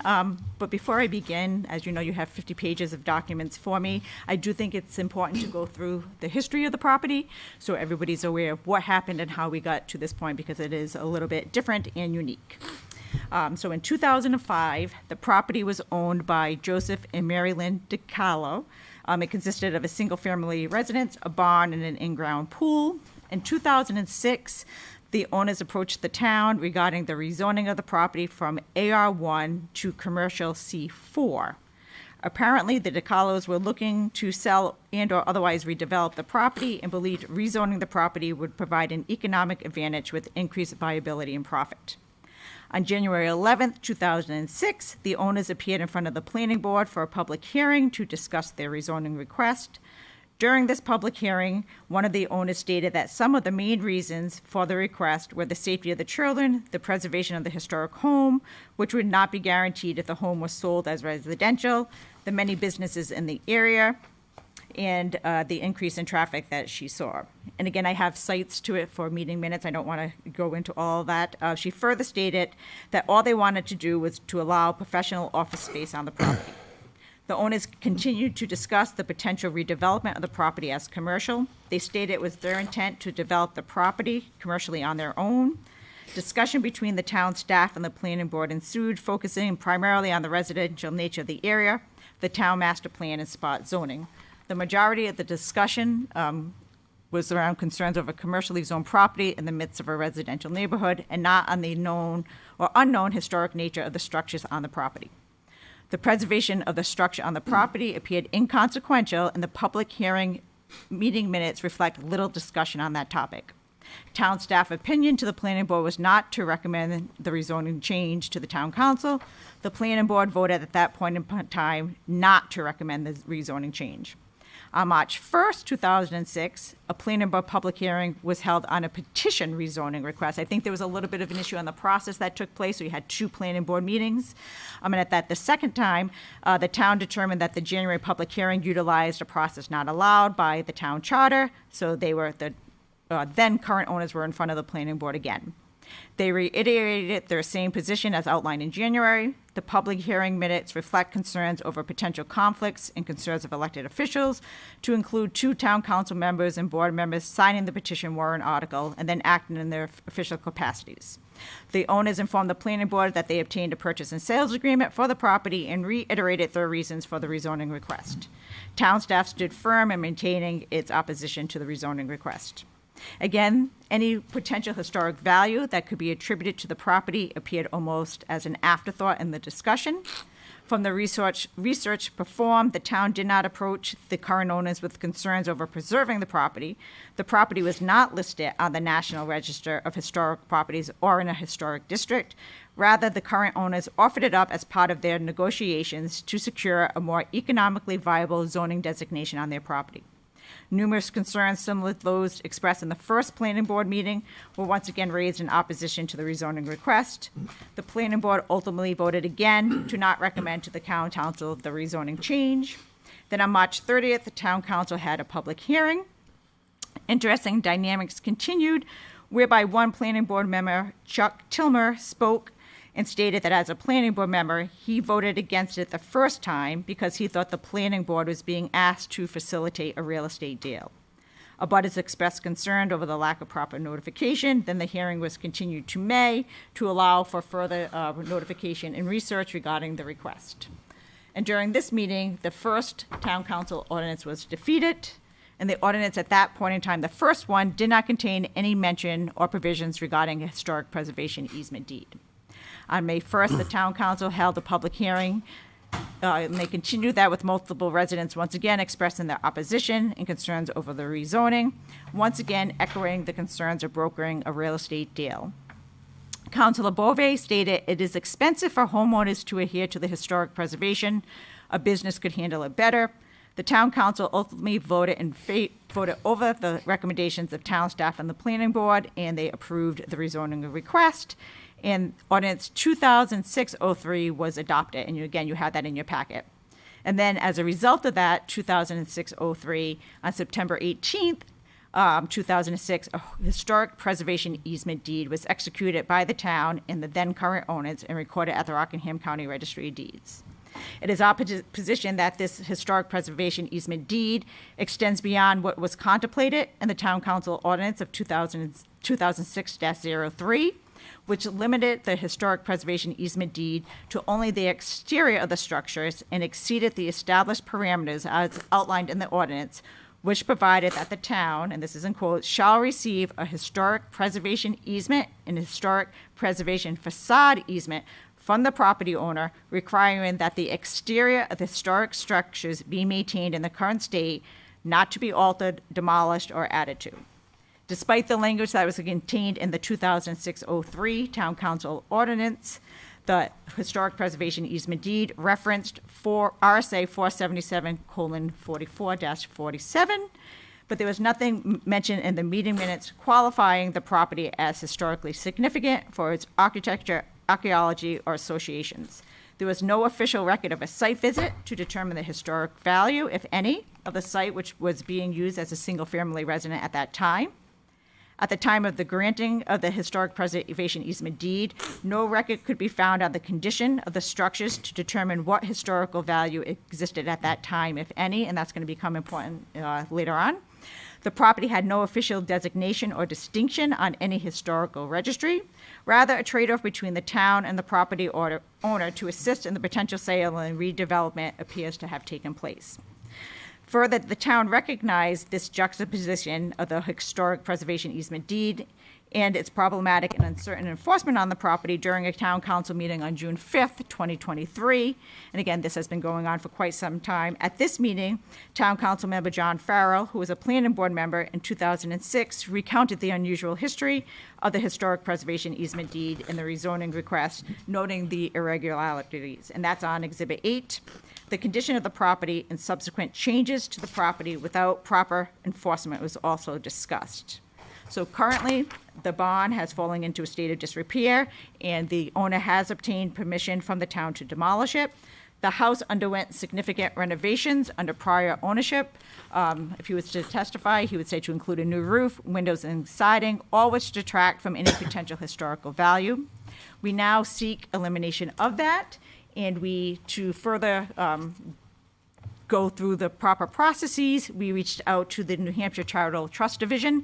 That's the group at the state level that's involved in overseeing charitable trust, and typically historic preservation easement deeds fall under the Charitable Trust Division. So we reached out to them, and I gave them pretty much, I think you have in the packet, the letters, all the information that we gave them, and they came back with the opinion that due to the lack of charitable intent and that they found that they didn't want anything to do with it. They didn't believe that it was a charitable trust. So they had basically 3 key findings. They concluded that the easement was not donated as a charitable gift, but rather a condition imposed by the town of Londonderry on a rezoning appeal, and that the easements required by government agencies as a condition on approval of property uses are not charitable trusts as defined by RSA Chapter 7 and the administrative rules that the division has adopted. And aside from a stray reference in the deed, there is insufficient evidence in the deed and other relevant materials for them to conclude that a charitable intent existed with respect to the town obtaining the easement. So with that opinion from the New Hampshire Charitable Trust and our opinion that there are unenforceable provisions contained in the historic preservation easement deed, what we believe is the questionable authority of the town in entering the historical preservation easement deed agreement. We are seeking termination, and some of those existing reasons are that the findings violate the basic premises under which the historical preservation easement deed was created. Again, for this to be what it said it was going to be, there needed to be a charitable intent by the town and the property owner. That didn't exist. The New Hampshire Division of Charitable Trust, they've opined, they agree that that hasn't existed. So that basic premise that has not been met basically kind of takes that whole deed, in our opinion, and throws it out the window because it's not a charitable trust. It wasn't donated. There was none of those conditions necessary. And further, it fails to meet the public benefit standard for the interior and or exterior of the existing house, and I cited statutory authority for that. The structures on the property are neither independently significant due to recorded local or regional estate history, or are they within a historic district or immediately adjacent to a historic district. And I say that at the time that it was, because we all know that now it is zoned as part of the deal back in 2006. It does have the historic overlay district. But at the time in 2006, it wasn't part of anything. There was no records within the town citing any type of historic value. The land's physical and environmental features, there's nothing there that's saying that it contributed to historical and cultural integrity. The public benefit standard to regulate the outside of the existing structure is not met, and clearly there's no public benefit in regulating the inside of the structure. And that is one area that we found from the beginning to be very problematic. When you have an easement deed, there has to be a benefit to the public. So in theory, driving by, people can see the house, they can appreciate if there was a historical value on it. That is a fair and reasonable starting point. But for the inside of the house, this historic preservation easement deed that's on the property now actually regulates what the property owner can do on the inside of the house. There's no public benefit to anybody in the town of Londonderry of what's happening inside of the house. It's not open for admission. We're not having people come in to view it, to see what it is. It's very restrictive and confiscatory, and we believe that those provisions are invalid. And again, to determine whether their structure demonstrated any public benefit, there's actual processes that the governing body could have reference to an advisory committee established under 227 C29. Although it's not required, no process for a discretionary easement occurred and no endeavor was undertaken by the town. And even if a public benefit was to be found at the beginning, it is our position that that does not exist anymore. As I stated in 2006, it was the town's responsibility was to have a baseline, in our opinion, baseline report, what the house was, what the historical features were at that point in time, and to monitor that going forward. And the easement did provide for an annual inspection. My research has not found anything. My client has not been able to find anything. And since that time, we don't even know what the historical value, if any, was in 2006. We don't think there was any because it was that back and forth going forward between the property owner and the town council at that time. But even if there was, it's not documented. So moving forward, we have no way of saying, well, what did it exist at in 2006? And where are we now? And what do we need to do to abide by that? There's nothing there. In addition, which makes that also problematic, is there's been renovations to the house. Again, my client, a new roof, new siding, new windows. So we have nothing to really hang on to even have that provision be enforceable. In fact, there is a term of art that's called an orphan easement, when people do not, do what they're supposed to do under the conditions in terms of an easement. It's considered to be orphaned, and we believe that that happened here. Whether that was on the part of the town or the property owner in the beginning, we're not sure. It didn't happen. So that's another reason why this historic preservation easement deed, we're asking for it to be removed. Not only to mention there are significant provisions in that are very expensive, insurance provisions and other things that require an unreasonable expense on part of this property owner and prior property owners to maintain the provisions of it. And there's a whole bunch of other stuff in there. I know I've talked a lot because there's a lot to say, but with that, I would ask for this council's consideration to remove that. And just so the council is aware, if this is granted, we are thinking of coming back to the council to have the historic overlay district removed as well, to keep it as a C3 property. And that's what my client purchased it as, and he wants to enjoy the benefit of that purchase when he did that in 2017. Any questions for the council? I don't have any questions, but I got a comment. Mr. Flyer, he's bought property, I'm sure, numerous times, as I have. And when you do that, you look at the deed. And when the deed says there is an easement, that goes with the property. And you have to live with that.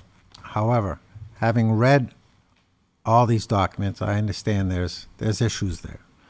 Okay, so does anybody else have anything else they want to say? Can I just point out something that's important? My plan, I can't hear you. Just speak into the mic. Speak up in the mic. Speak in the mic. My plan was to buy controlling interest of the newspaper. We have all of the documentation. It wasn't a plan to buy a building. We had an agreement with the owner who was losing the property any day. And I worked it out with the bank, as I have before. They were going to share in a piece of it. And stay somehow involved in the running of the paper. But once I took over, and it was one of those forced thing by the bank, they just wanted out of it. I don't think that has anything to do with the easement It itself. It does in terms of, I didn't buy the building for any reason other than to keep the paper going.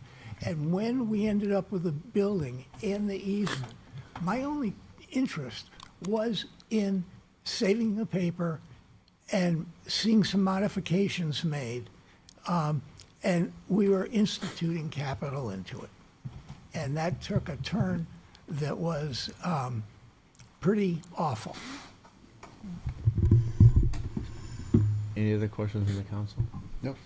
Dan, I believe you have a motion. Dan? I've got two motions here. First one. The first one is I move that the Londonderry Town Council hereby agrees to remove the historic preservation easement for the property located at 2 Litchfield Road, Londonderry, New Hampshire, and directs the town manager to take all actions necessary to remove the easement. I have a motion by Dan. Second. Second by Ted. All those in favor say aye. Aye. Any opposed? Chair votes in the affirmative. Another motion is I move that the Londonderry Town Council hereby authorizes the town manager to take all steps necessary to proceed with the rezoning of the property located at 2 Litchfield Road, map 12, Lot 68 to AR1 Agricultural Residential 1, including submission to the planning board and the scheduling and execution of all required public hearings in accordance with RSA 675:3 and the Londonderry zoning ordinance. I have a motion from Dan. Do I have a second? I'll second it. Second from Deb. All those in favor say aye. Aye. Any opposed? Chair votes in the affirmative. Thank you. Thank you.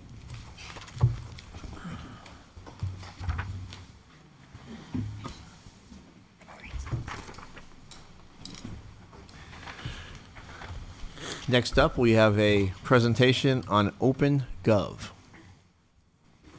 Thank you very much. While we get signed up, I'll give you guys a little bit of background and kind of flesh out what you have in your packets. So as the town manager said, one of the priorities that he has put in place is to develop a comprehensive asset management program and to monitor the condition and the maintenance and the costs around roads, sewer, wastewater management, parks and recreation equipment, facilities, signs, and vehicles. Additionally, Londonderry is still operating on a majority paper permitting system. And so OpenGov's asset management and permitting and licensing software are going to create some really great opportunities to have a better understanding of the things that we own as a town and to have some really great service improvements for our residents. So, good. Jack and Kevin, you there? Yeah, absolutely. Was waiting to get queued in, but good evening, everybody. How are we? Thank you, Council, for hosting our team. Quick time check. I understand it's late and the meetings have been going for a little bit tonight. We were told about 20 minutes. Kirsten, Sean, is that still acceptable or any revisions to that? No, not a minute more, please.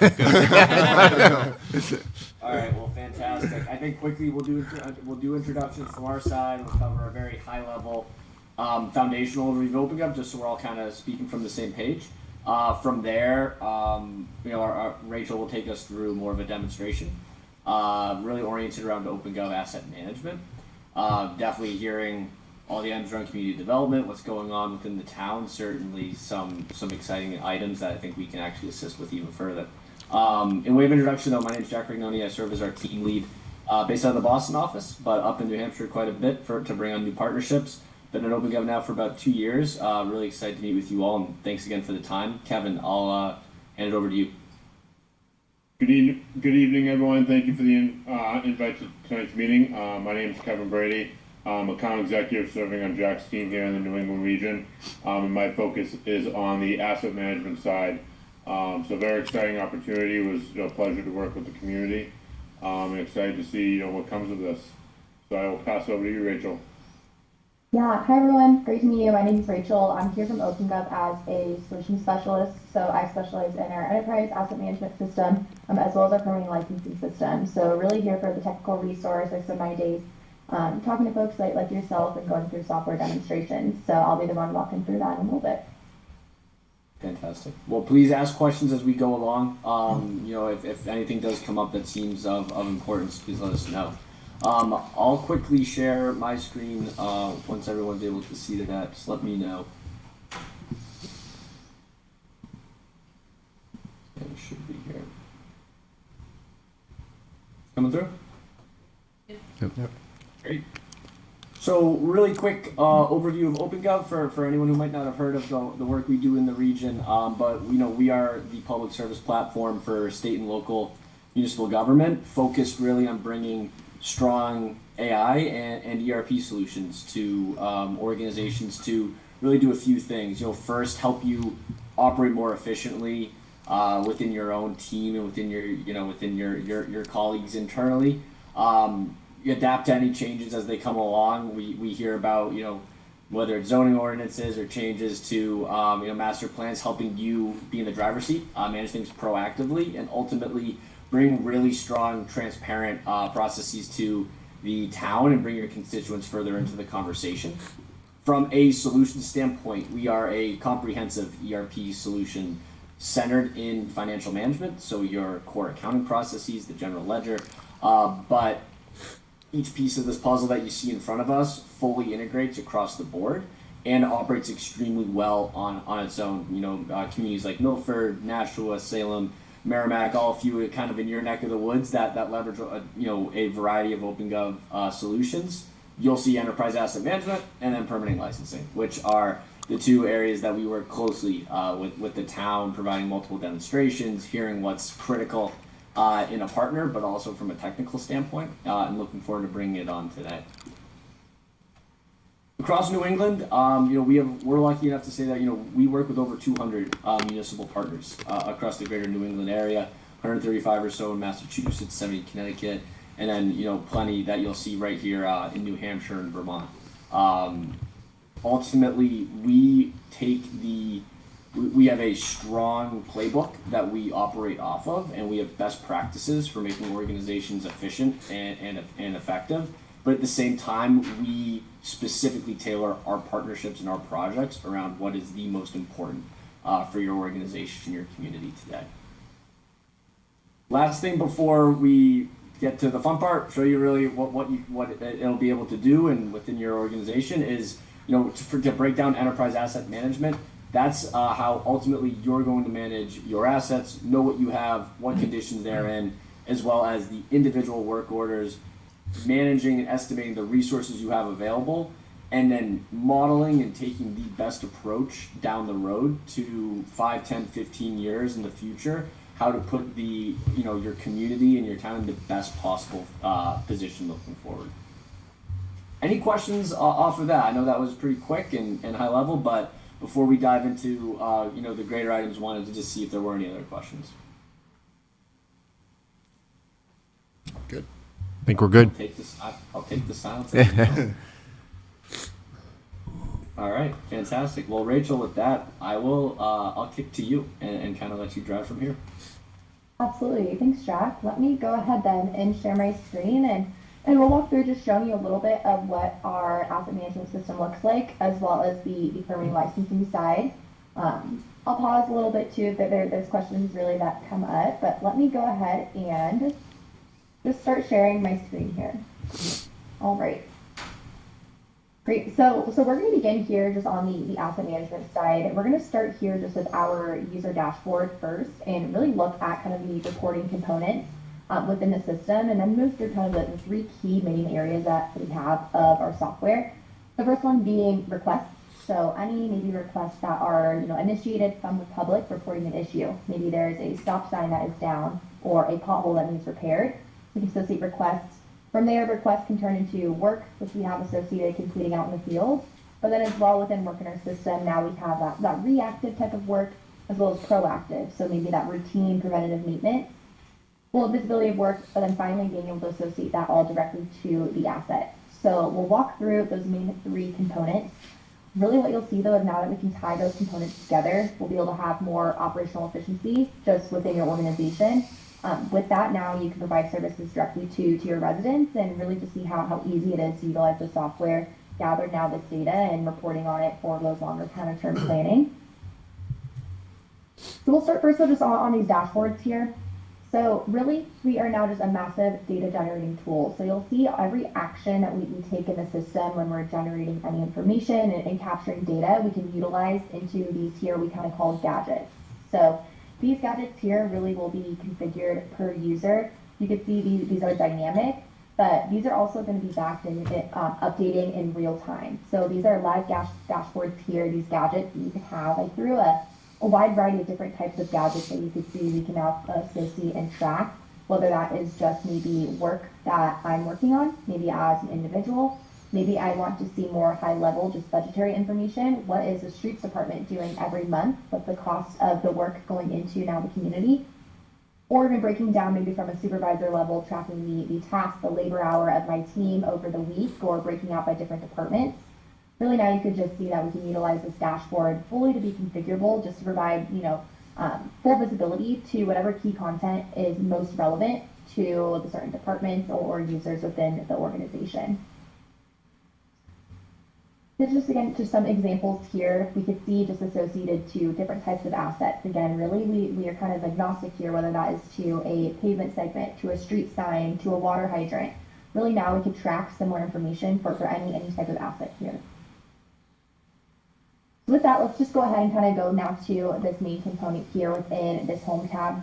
You can see we're going to be fully map centric here, and then I have the ability as well to toggle on or off what I want to see. Again, those other main components where we could see requests, and those could be generated, reported from the public. We can have history of the tasks. So what work have we completed? What have my crews been completing? Maybe what have I been working on throughout the week? And then finally as well, assets. So now we can have a history of all of the specific assets within the system. We can overlay these as well, visibility to common requests coming in relation now to our pavement segments or visibility on stop signs. We now can associate fully in this map view as well as a running list view.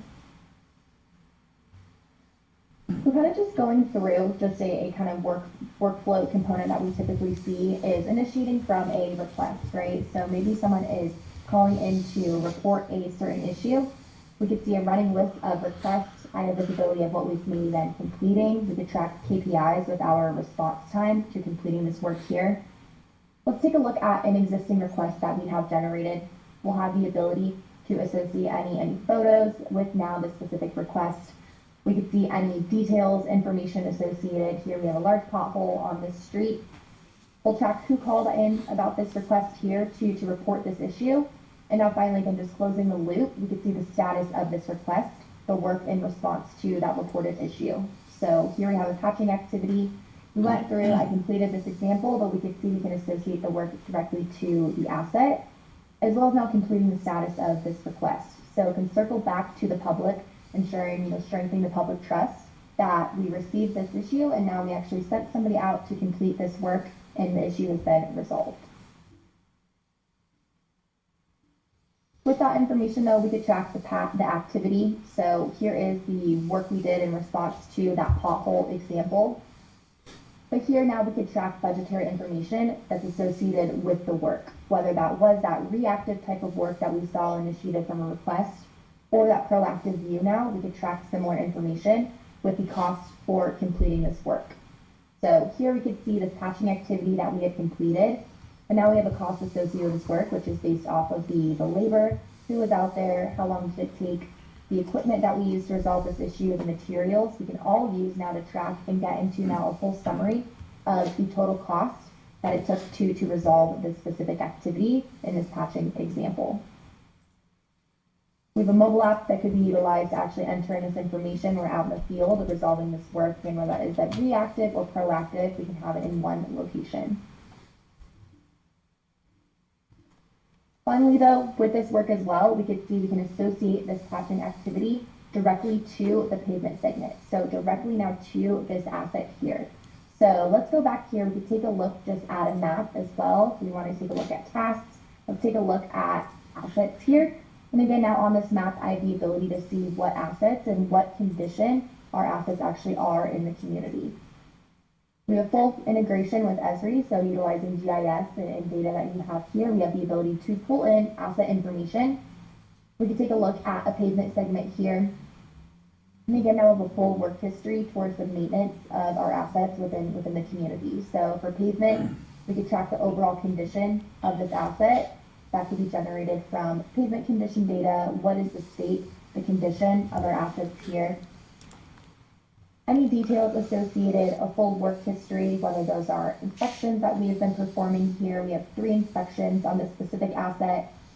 Full work history as well as the tasks. So what work have we been completing? Whether that is planned work we have, maybe those are going to be initiated based off of time, or already completed work. We'll have a full now history related directly towards this asset to help us operate more efficiently, as well as help to plan into the future, anticipating, future upgrades, repairs versus replacement.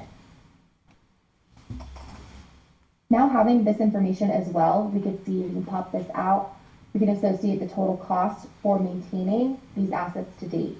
So here we could see within this asset, this pavement segment, Based on the work that we've been performing to maintain this asset, we could see a total cost associated we could utilize to roll up to get a good estimate of just the total cost of maintaining our streets in our community that we could use now for forecasting down the road what anticipated maintenance is going to look like 5-10 years down the road as well.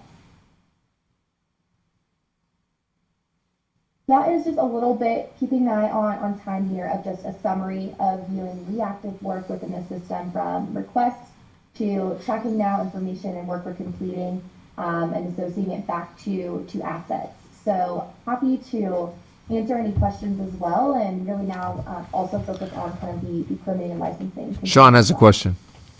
So I just have a couple questions. I'll keep them fairly short. I could probably ask for like 20 minutes straight, but I'm not going to bore everyone here with that. So do you have a SOC 2 certification or any other similar certification? Yeah. Okay. Do you have any uptime measurements that you take that you, as far as if we sign a contract, or are we guaranteed a certain amount of uptime? I assume this is a SaaS offering.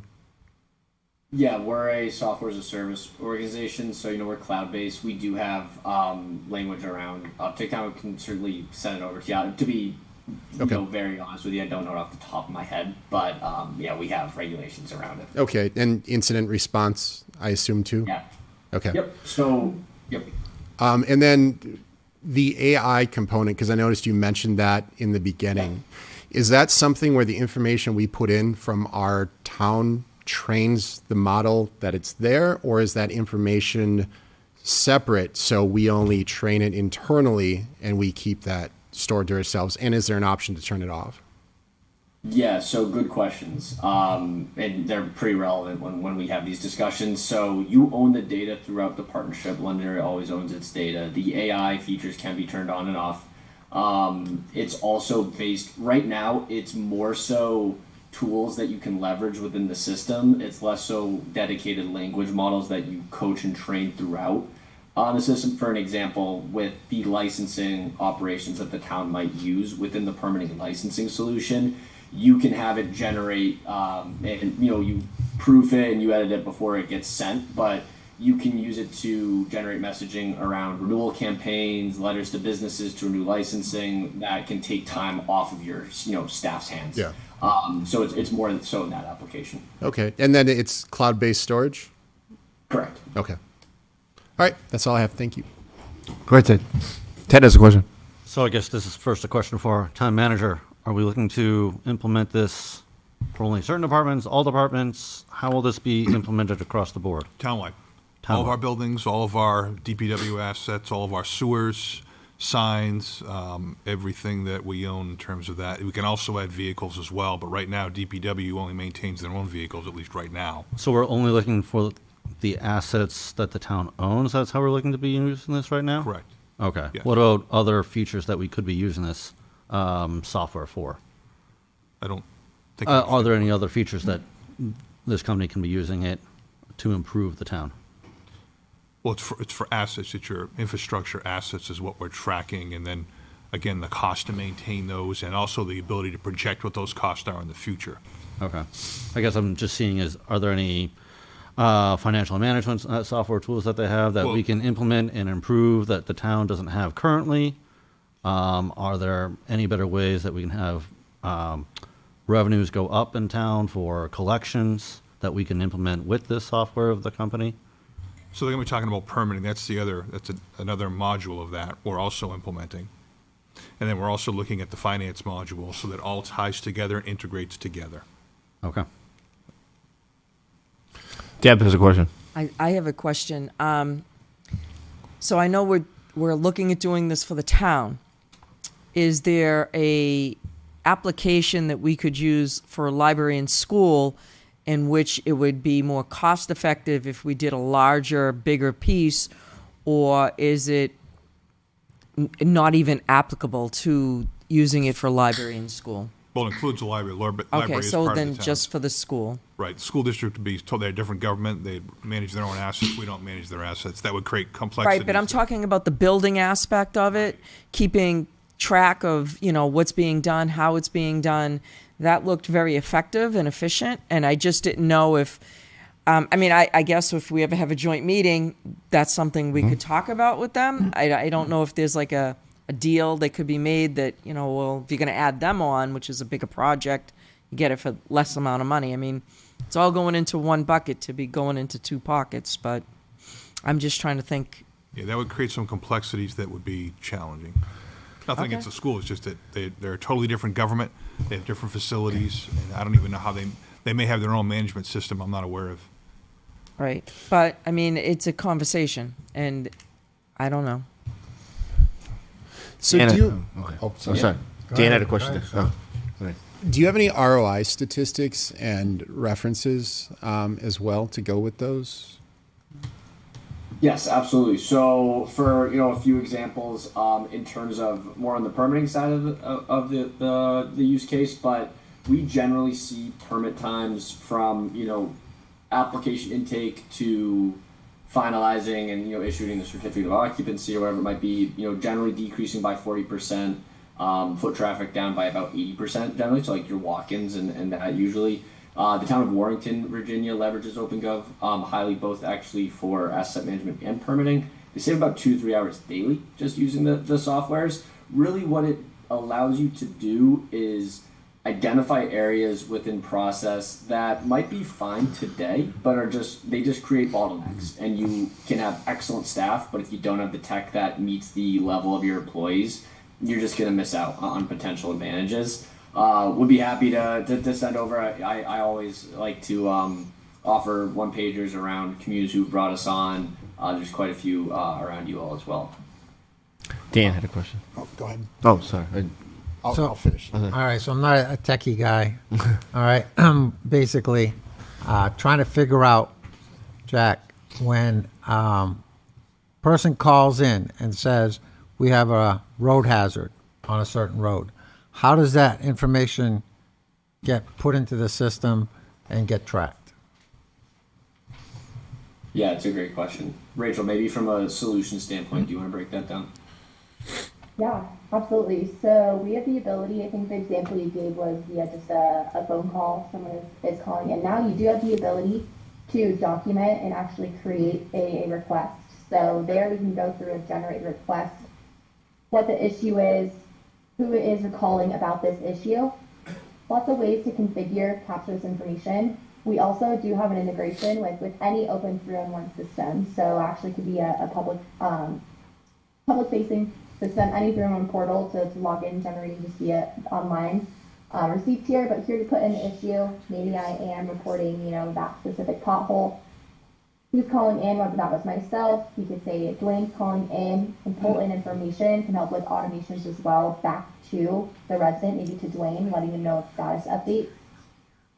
And now finally here's the location. So from here, then can automations with automatically send team out to go investigate, to go out on site, view this issue as well.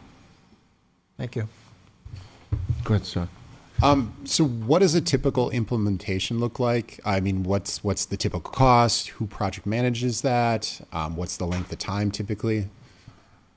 Well, for us, we have an assessment for us. So Kirsten's going to be the project manager. Okay. And then the new deputy DPW director is going to be the person who implements it on the DPW side. Okay. But each department will have their people that are involved with that. And totally building this out, you're looking at a 3-year build out. That isn't going to happen. I know they've done it as early as 18 months, but I don't anticipate that here. It's going to take longer here because the staff we have is going to take time to build that out.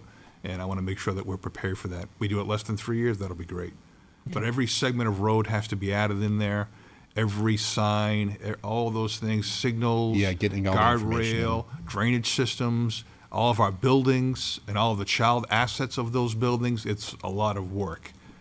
In Lebanon, they just finished year 3, and they have a full-time asset manager, which we don't have, and we won't have.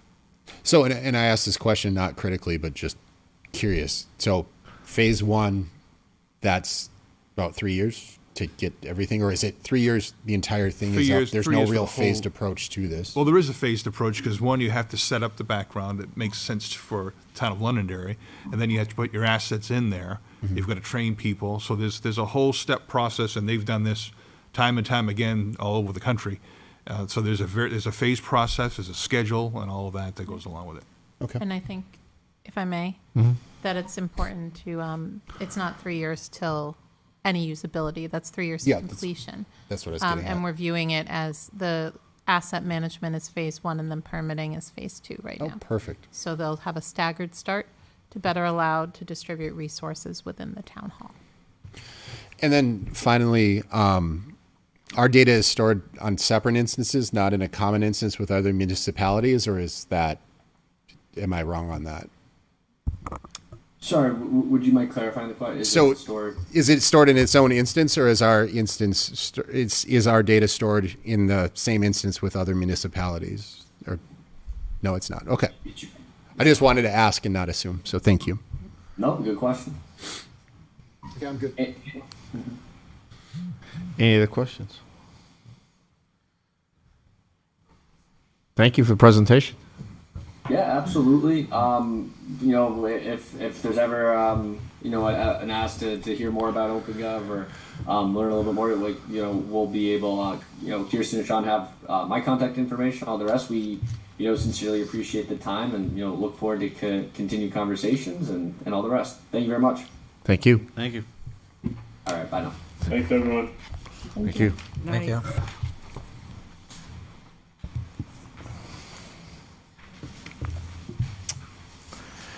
Next up, we're going to receive an update regarding the revaluation of properties from the assessing department. Mr. Hamilton.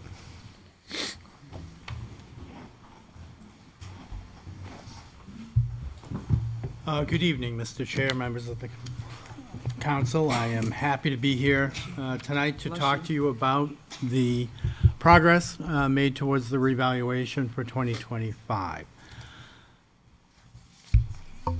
Okay. Every 5 years, every community in the state of New Hampshire has to do a revaluation. In Londonderry, the last revaluation that was completed was in 2023 through the assessing department and Whitney Consulting Group, that's my company, performing a full statistical update. The town council has determined that it's best to keep the assessment more current than every 5 years. So every 2 years has been the schedule that the town has been on, beginning in 2019. That's been working pretty well. We are striving to keep market value in between 90 and 110% of market value at least every 2 years. In the most recent year of qualified sales, we had an overall median assessment to sale ratio that was calculated by the DRA, and I'm sorry to say that that it dropped to 85.3%. That was about a 14.6%. Sale prices were higher than assessed value. So when we analyze the sales that occurred most recently, it's clear that the trend of increasing value had continued in this 2-year period. However, that rate of increase has slowed. The sales volume, though, and demand for properties remains fairly strong. And so we've adjusted the assessments to account for the increase in the real estate market. The results of the analysis are that overall, the update has achieved a 98% of market value ratio for the assessments in the community, with a median selling price of all property of $561,250, and the COD, which is a coefficient of dispersion that measures the distribution from 0.98 of the ratios, is 5.5.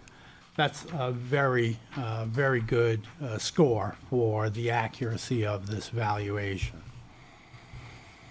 Single-family properties, there were 162 sales within the year prior to April 1st of 2024. The single families achieved a median assessment to sale ratio of 0.98. The median selling price for single-family homes was $647,500, and the coefficient of dispersion was 6.38. Condominiums, 141 sales, 0.98 ratio. Median selling price of $410,000 and a COD of 4.27. Manufactured housing units, there were 25 sales. The median assessment to sale ratio was 0.95, and the median selling price was $150,000. The small multifamily properties, which are 2 to 4 unit buildings, they achieved a ratio of 0.99 and had a median selling price of $550,000 with a COD of 12.04. Commercial properties, there were 16 commercial property sales. We achieved a median assessment to sale ratio of 0.94 with a median selling price of $608,000.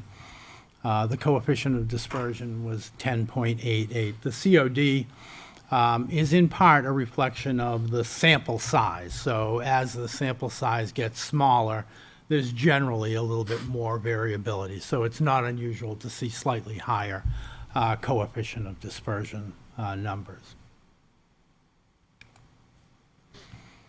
The individual assessments get adjusted to achieve all of those results, and the changes in the values per category are summed up in this table.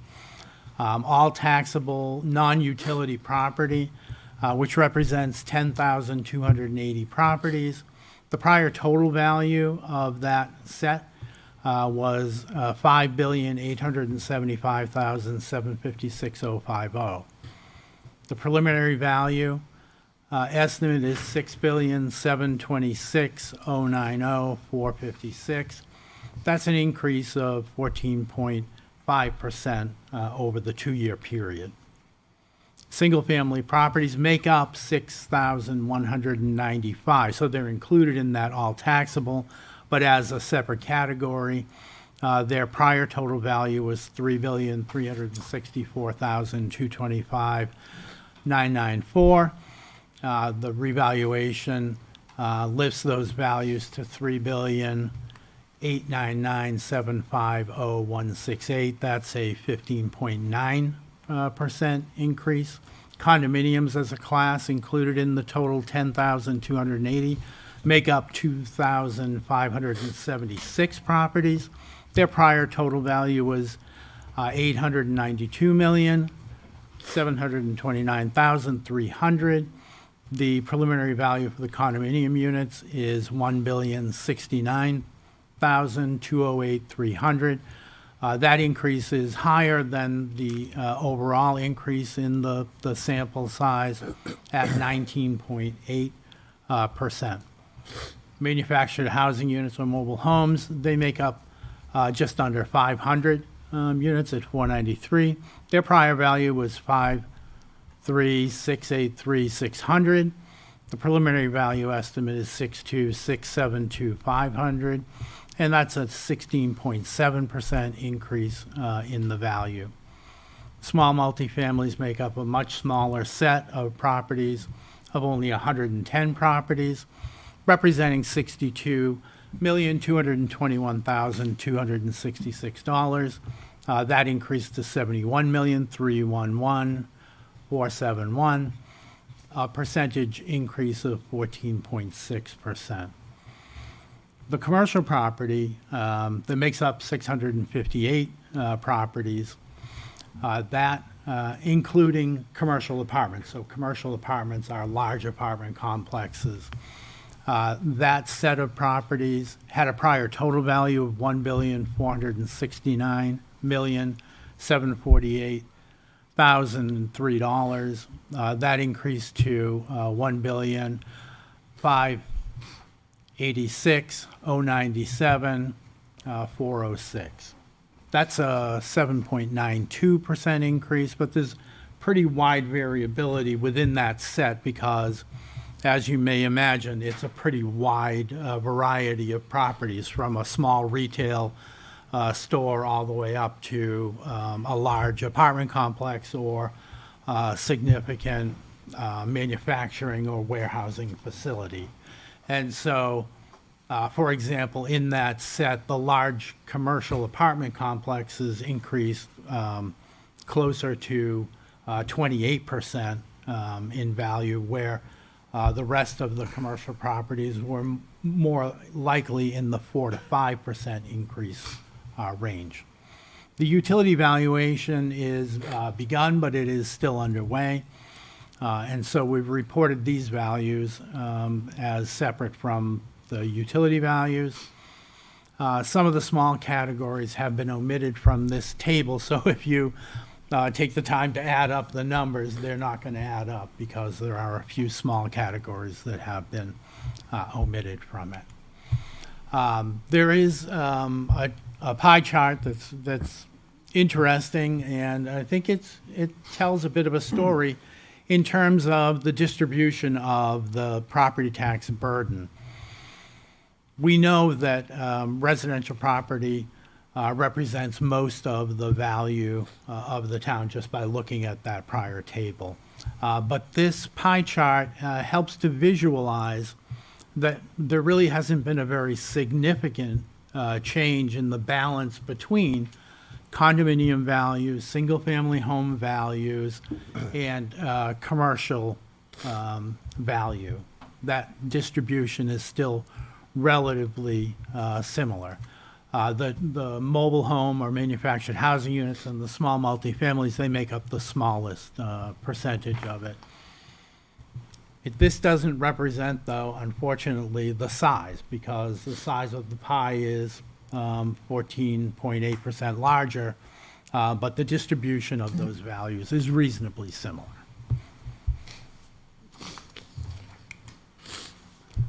Increasing values may impact the full benefit of individual tax burdens, especially for those people that receive an elderly or disability exemption.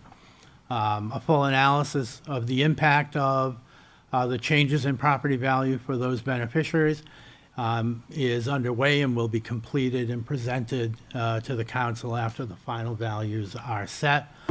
Our goal in that type of analysis, if you've seen this presentation before, is to try and maintain the same bang for the buck for those exemptions. Everyone's situation is going to be a little bit different because they're not individual exemption amounts that can be applied. They have to be set by category. But we try to maintain the same kind of composition of result for the different taxpayers. An increase in the assessment, it doesn't necessarily mean that you're going to see an increase in your property tax bill. Some people will. Some people may see a small decrease in their property tax bill, depending on how the expenditures, the net appropriation, is calculated. The tax rate will be set by the DRA in late October, early November. So we'll all be sitting on the edge of our seats waiting for that to occur. The assessing web page has the new values for all properties sorted by owner name and location. The web page also has a spreadsheet of all the qualified sales listed in the analysis. There is a tool online at vgsi.com. That site is very useful. It allows you not only to see your property assessment, but your neighbor's property assessments and the elements that funnel into making those value estimates. It also has a really good sales search function, so you can find sales of properties that are reasonably similar to yours if you're concerned about the value of the property. Notifications of the new assessments have been mailed out to all of the property owners. Owners can call into the assessing department, 432-1100, extension 135, and they can schedule an in-person appointment or a telephone informal hearing with us. And anybody who disagrees with their assessment after they get their tax bill, they can file an abatement request with the town, and that's a little more of a formal process, but we help taxpayers through that process as well.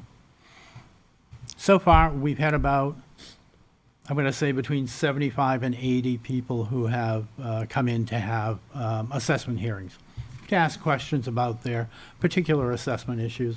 Oftentimes, it may be an assessment error caused by a description error in their property records. So we encourage everybody to look over their assessment records and check them for errors.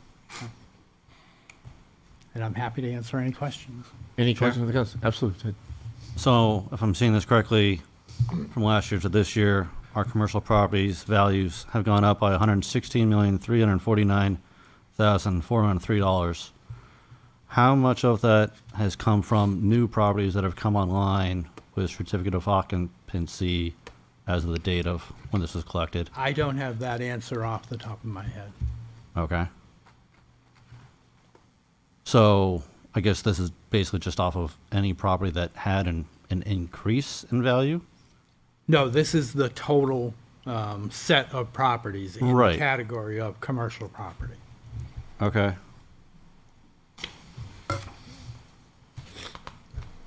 Okay. I guess that was my question, is wondering how many new properties came online and how did that affect the increase in total of values? So- I can look into that and provide you with a report of new construction properties that came online. But I'm not prepared to answer that question tonight. Okay, thank you. Any other questions? I'd just like that information as well, that you said, Ted. Thank you. If you want to send it to the whole council, that'd be great. Everyone else is good? I'm good. Thank you, sir. And I do expect to be back, I believe it's on the 6th of October, to talk to you about the changes that I would recommend to the exemption amounts. Thank you so much. Okay.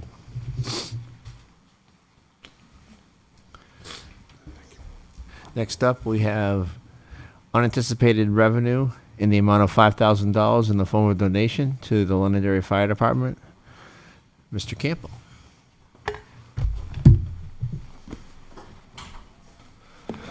Good evening, everybody.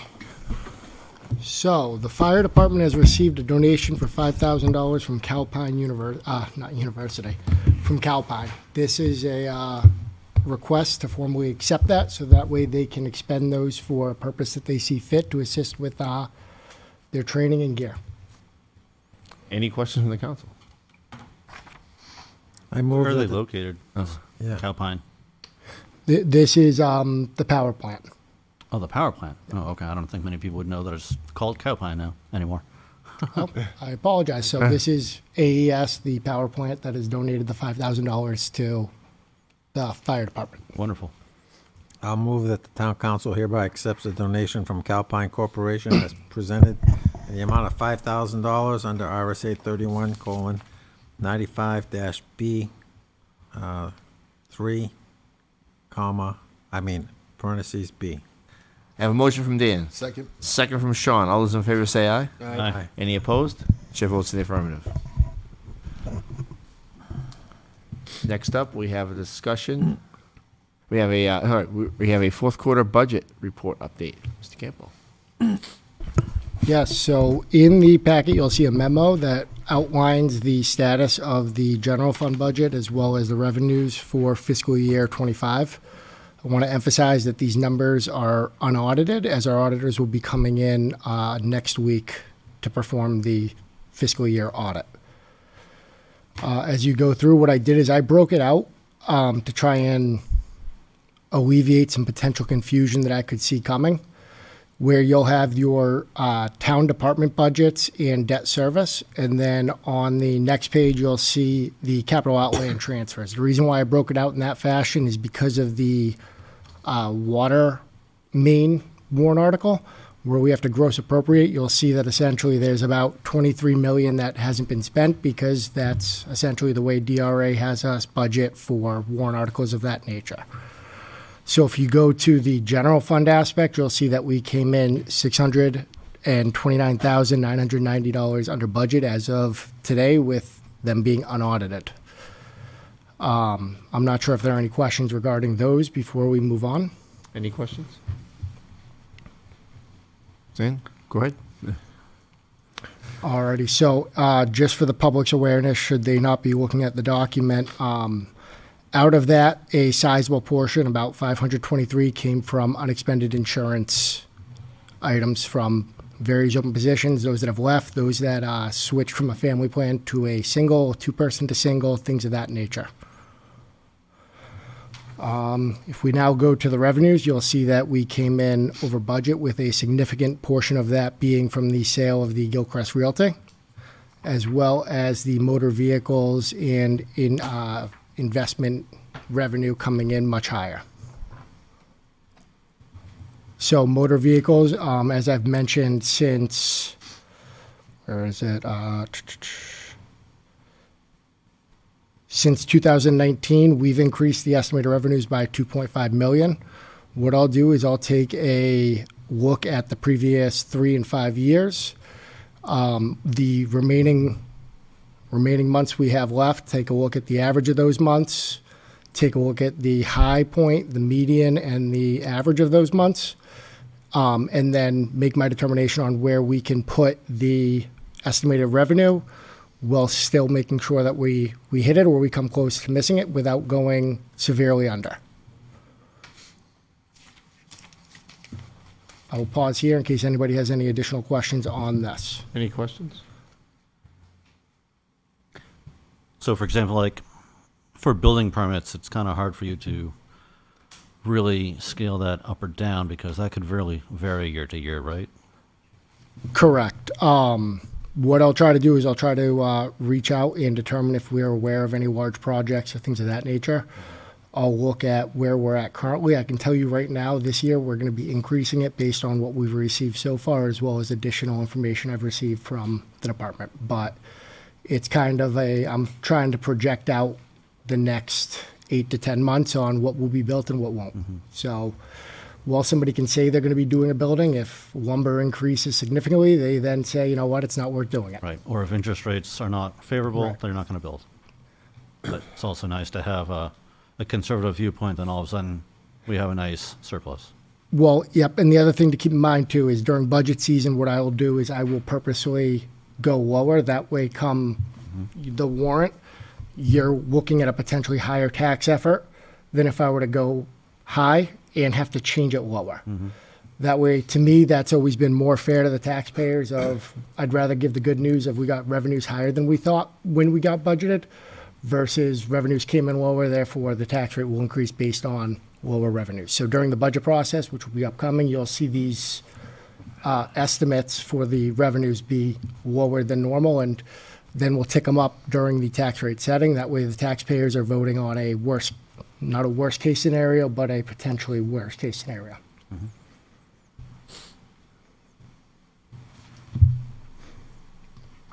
Any other questions for Justin? Nope. Alrighty. So, and again, what I did too is I broke out the water portion because again, it kind of misinterpreted the entire picture if you were to look at it. So that's why you'll see that next, where there's a significant amount of money that was not received. That's again from a majority of that is from the warrant article that we knew was going to be spread out over several years and is going to be handled differently. We just had to gross appropriate for it. I've also provided you an overview of some of the other funds we have, including the sewer enterprise fund, the police outside detail, the police airport detail, and the recreation revolving fund. As you'll see, they're all in good shape. And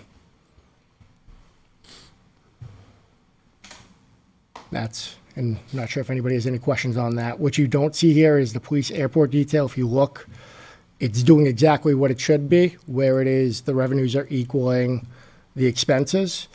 What it doesn't show is back in the general fund, you'll see a transfer from, I believe it's special revenues, or I believe it's special revenues. Give me 1 second. I don't know what I categorized it. Nope, transfers from the airport fund.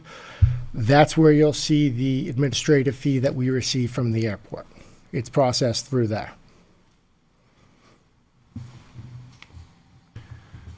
Any other questions for Justin? So our increase in revenue and our less expenses will all go to the UFB? That is correct. What, I'm not sure if you know this information off the top of your head, but what would that put our UFB at now? Give me 1 second. I have that. I just want to make sure because I don't want to give incorrect information.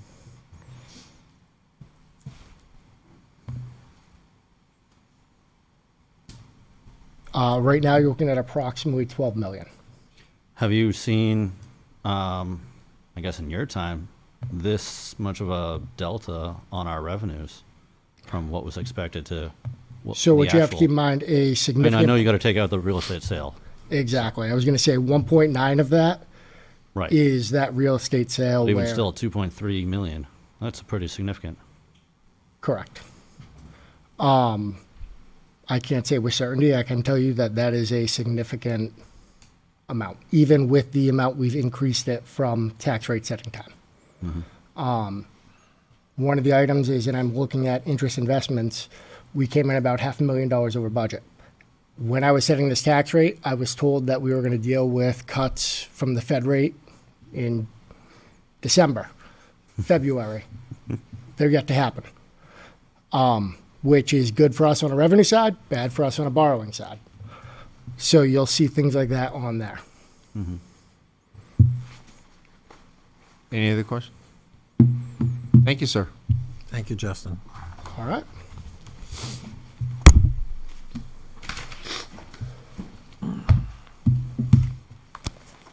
Up next, we have a discussion on a request sponsored by Deb Paul to consider opening an additional polling places for elections. Mr. Jonathan Kipp and Ms. Sherry Farrell. Good evening. Thank you guys for your patience. Good evening, Mr. Chairman, members of the council. Sherry and I, both pleased to be here. Jonathan Kipp, Town Moderator. Sherry Farrell, Town Clerk.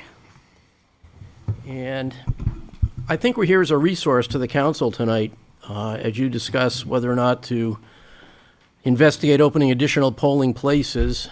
So in anticipation of that, we did some research, and there's a governing statute, RSA 658, that provides a lot of the guidance for these decisions. And I prepared a briefing sheet that you have in your packet, and I'll leave it to you, but I'm happy to just very quickly hit the high points of that briefing sheet for you, and then we can use it if we have questions as we go along. So with that, we have 18,376 registered voters as of August 6th. Makes us one of the largest polling places in the state. And as I think you well know, under the RSA, the selectmen, or in this case the council, is your responsibility to find us a place to vote. So under the statute, though, in this, I was hoping for something else, but the fact of the matter is we have, once a decision is made to open additional polling place or places, we have no flexibility. We have to use them for every election, and we assign voters to each of those locations, and they can't choose where to vote. So it's not like we can do it for some elections and not others, and it's not like we can tell people to go to the one most convenient for them. Let's say we have 3 total. We have to use 3 for every election, and voters are assigned individually to each of those 3 in what we call voting districts. And I think that's just an important piece of information to have as you enter into your discussion. So beyond that, we're here to help you as you enter into the discussion. I guess I'll ask the first question is, how much, do you guys thought about how much of additional cost it would cost the town if we decided to go with, say, 2 or 3 places, as far as the tablets and the poll pads and that kind of thing, how much extra that would cost us? We'll need additional equipment. And think of it this way. If not, we'll be in the exact same situation we're in now, except in 3 different places. We won't have enough poll pads, we won't have enough voting machines, and we need new voting booths. So have we done the budgeting for that? No.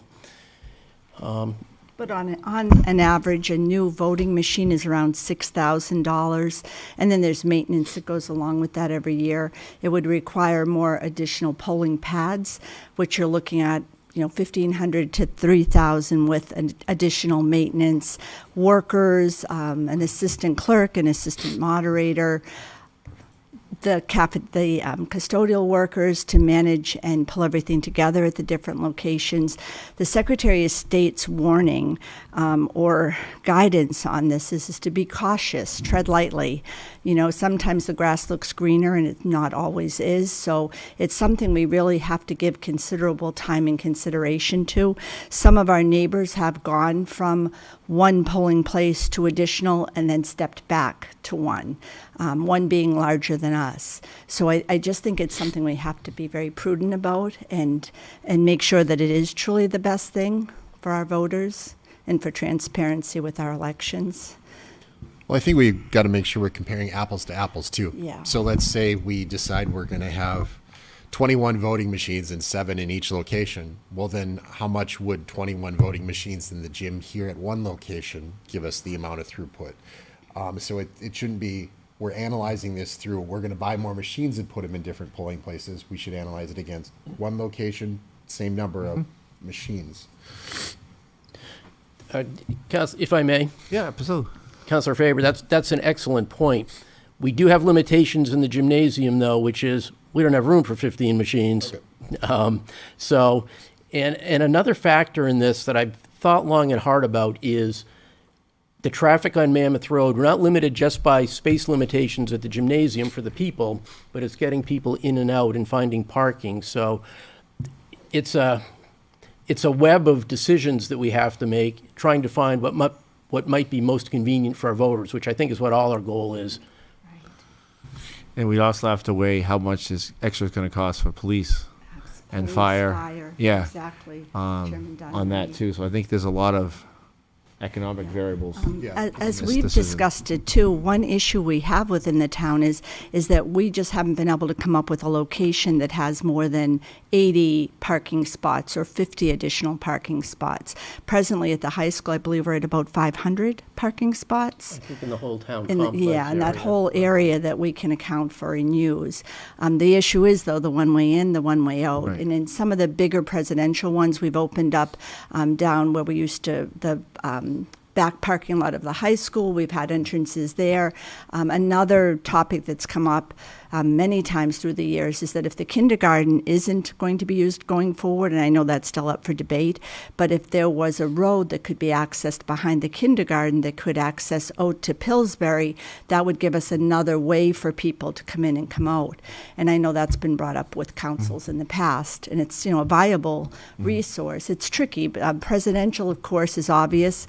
We have about 19,000 registered voters, a tad under. And for the presidential, about 19,000 came out, which is phenomenal. Hence the traffic, hence the lines, the waits. It's once every 4 years. It's kind of like people that go to big sporting events. You're probably Right. going to have to wait. We look forward to it. It's a right, a privilege as an American to do. You look at our town election, and sadly we continue to report 19,000 registered voters. We're lucky if we can get 3,500 people to come out and vote, which is another issue that I hope we can all work together on. The problem there, though, what's the issue there? 3,500 people coming through, it's not much. But our warrant is 9 pages back and front. Right. So you have less people, but instead of one Right. ballot, now we're putting through school, maybe 3 for the school, 5 for the town. And that holds things up because the machines can only process, even our newer ones, about 2.5 seconds per page. So, there's many factors that can, but the discussion's phenomenal that you're opening it up. Mr. Chair. Absolutely, go ahead.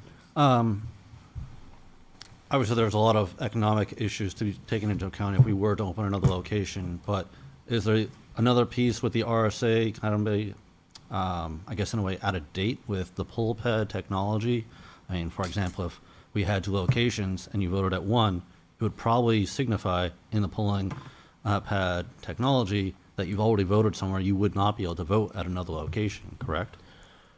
Well, I'll remind you that the paper checklist remains the official record of voting for every community, whether you have poll pads or not. That's why we have the duplicate process. And so the paper checklist will be broken out by location.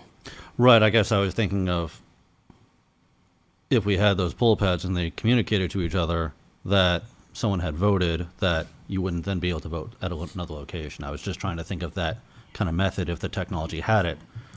But if we're not there at that point in time with technology and being able to correspond back and forth, then it's just not a reality. But I'm just wondering if the RSA is just out of date for that.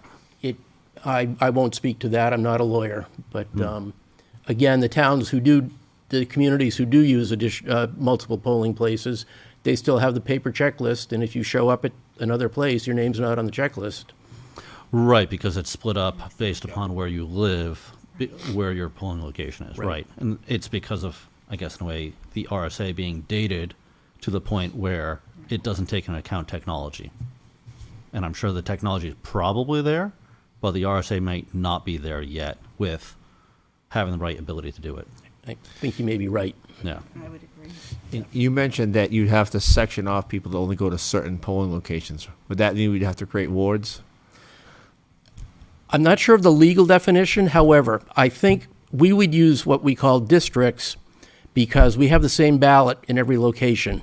When we go to wards, you might each represent a different ward, and the ballot would be different in each ward. Right. Small distinction, but Yeah, yes, we would have voting districts, and you would be assigned to the polling location for your district.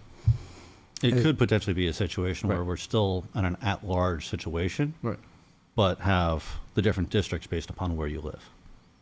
Is it possible to get a cost estimate as far as, let's say you did North School used one, you used North School, you used the high school, you used South School. So is it possible to get a cost estimate to see what that would be if you did that? What would you need? I mean, would you need 2 machines up there, 3? I don't know. Well, Councilor Bouchard, that's a great question that we're not prepared to answer tonight. Oh, I know you can't answer Because it. the answer depends upon how many voters you assign to each district. You may not have as many at North School as you have at the gym as you have at the South School. So I think we would make those decisions based on the number of voters assigned to each. At least that's in my simple thought process. That's what I'm... It would also have to be cooperation with the school, to allow us to use those other locations. Right. So Dan, I don't know if you remember, about 10 years ago, we did go through, actually I think it was more like 12 to 13, a warrant article for the town to study about doing districts within the town. And that did fail. And it was going to cost probably about, I think, $25,000 to $50,000 for that study. And unfortunately, it had failed at that time. So that, it would have brought a part into this process. But it would probably take a bit of time and money to actually study upon how do we split up the town, what population do you split up, how the different segments. Councilor Combs, thank you. We were actually tossing that around. We knew that there was something back about 10 years ago. I thought it was while I was town clerk, but it would have been just before. And it did go to the voters, and you're absolutely right that the voters had it before them, but they decided against it, which was interesting back then because it was the same conversation that we're all having now back then. Which brings back to what our town moderator has brought up, that we would need to actually bring it to the voters for them to actually agree to open another location.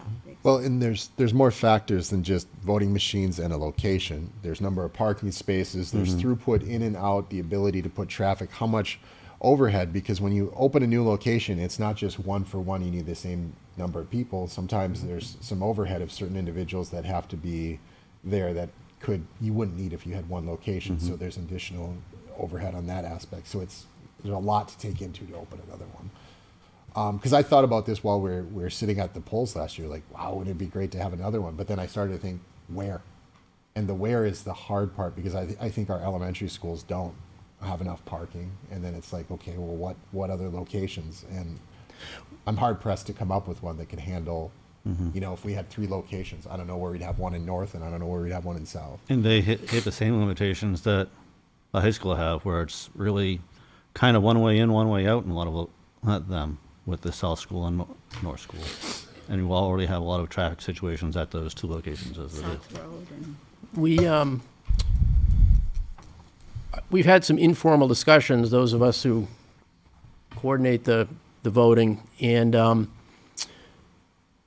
it seemed to make the most sense to us to keep the polling locations in town or school buildings just because of the element of control that we have.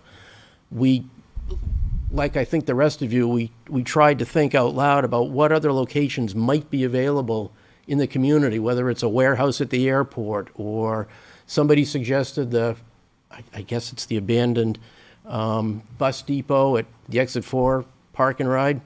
So I took a swing by there and looked at it, and it's just not big enough. There's lots of parking, but the building isn't big enough. So I think our options are limited there. I don't know, like you'd mentioned other towns and what they do. And would it be worth looking at towns that have the same or similar number of voters and how they're handling it and pros and cons from them, and costs from them? Like, because they've already gone over those hurdles. They've already done the investigation.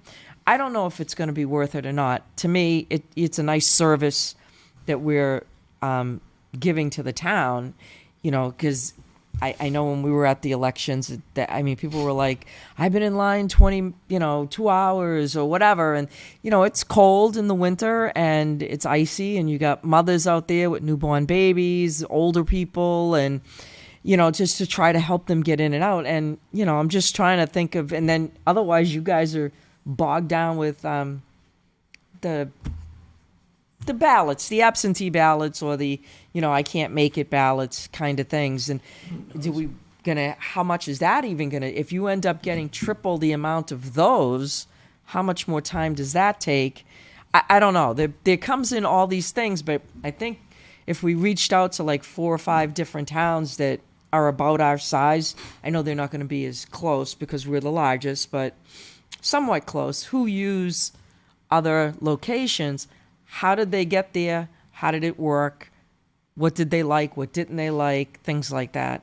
And I do agree with, I don't know which one of you guys said it. It's getting late. That you guys mentioned the districts.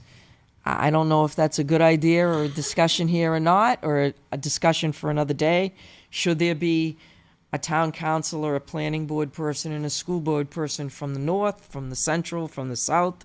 And then the rest at large, because each part of our town has different issues that they need to address. And if everybody's just on the north side, they have no idea what goes on down in the southern part of town.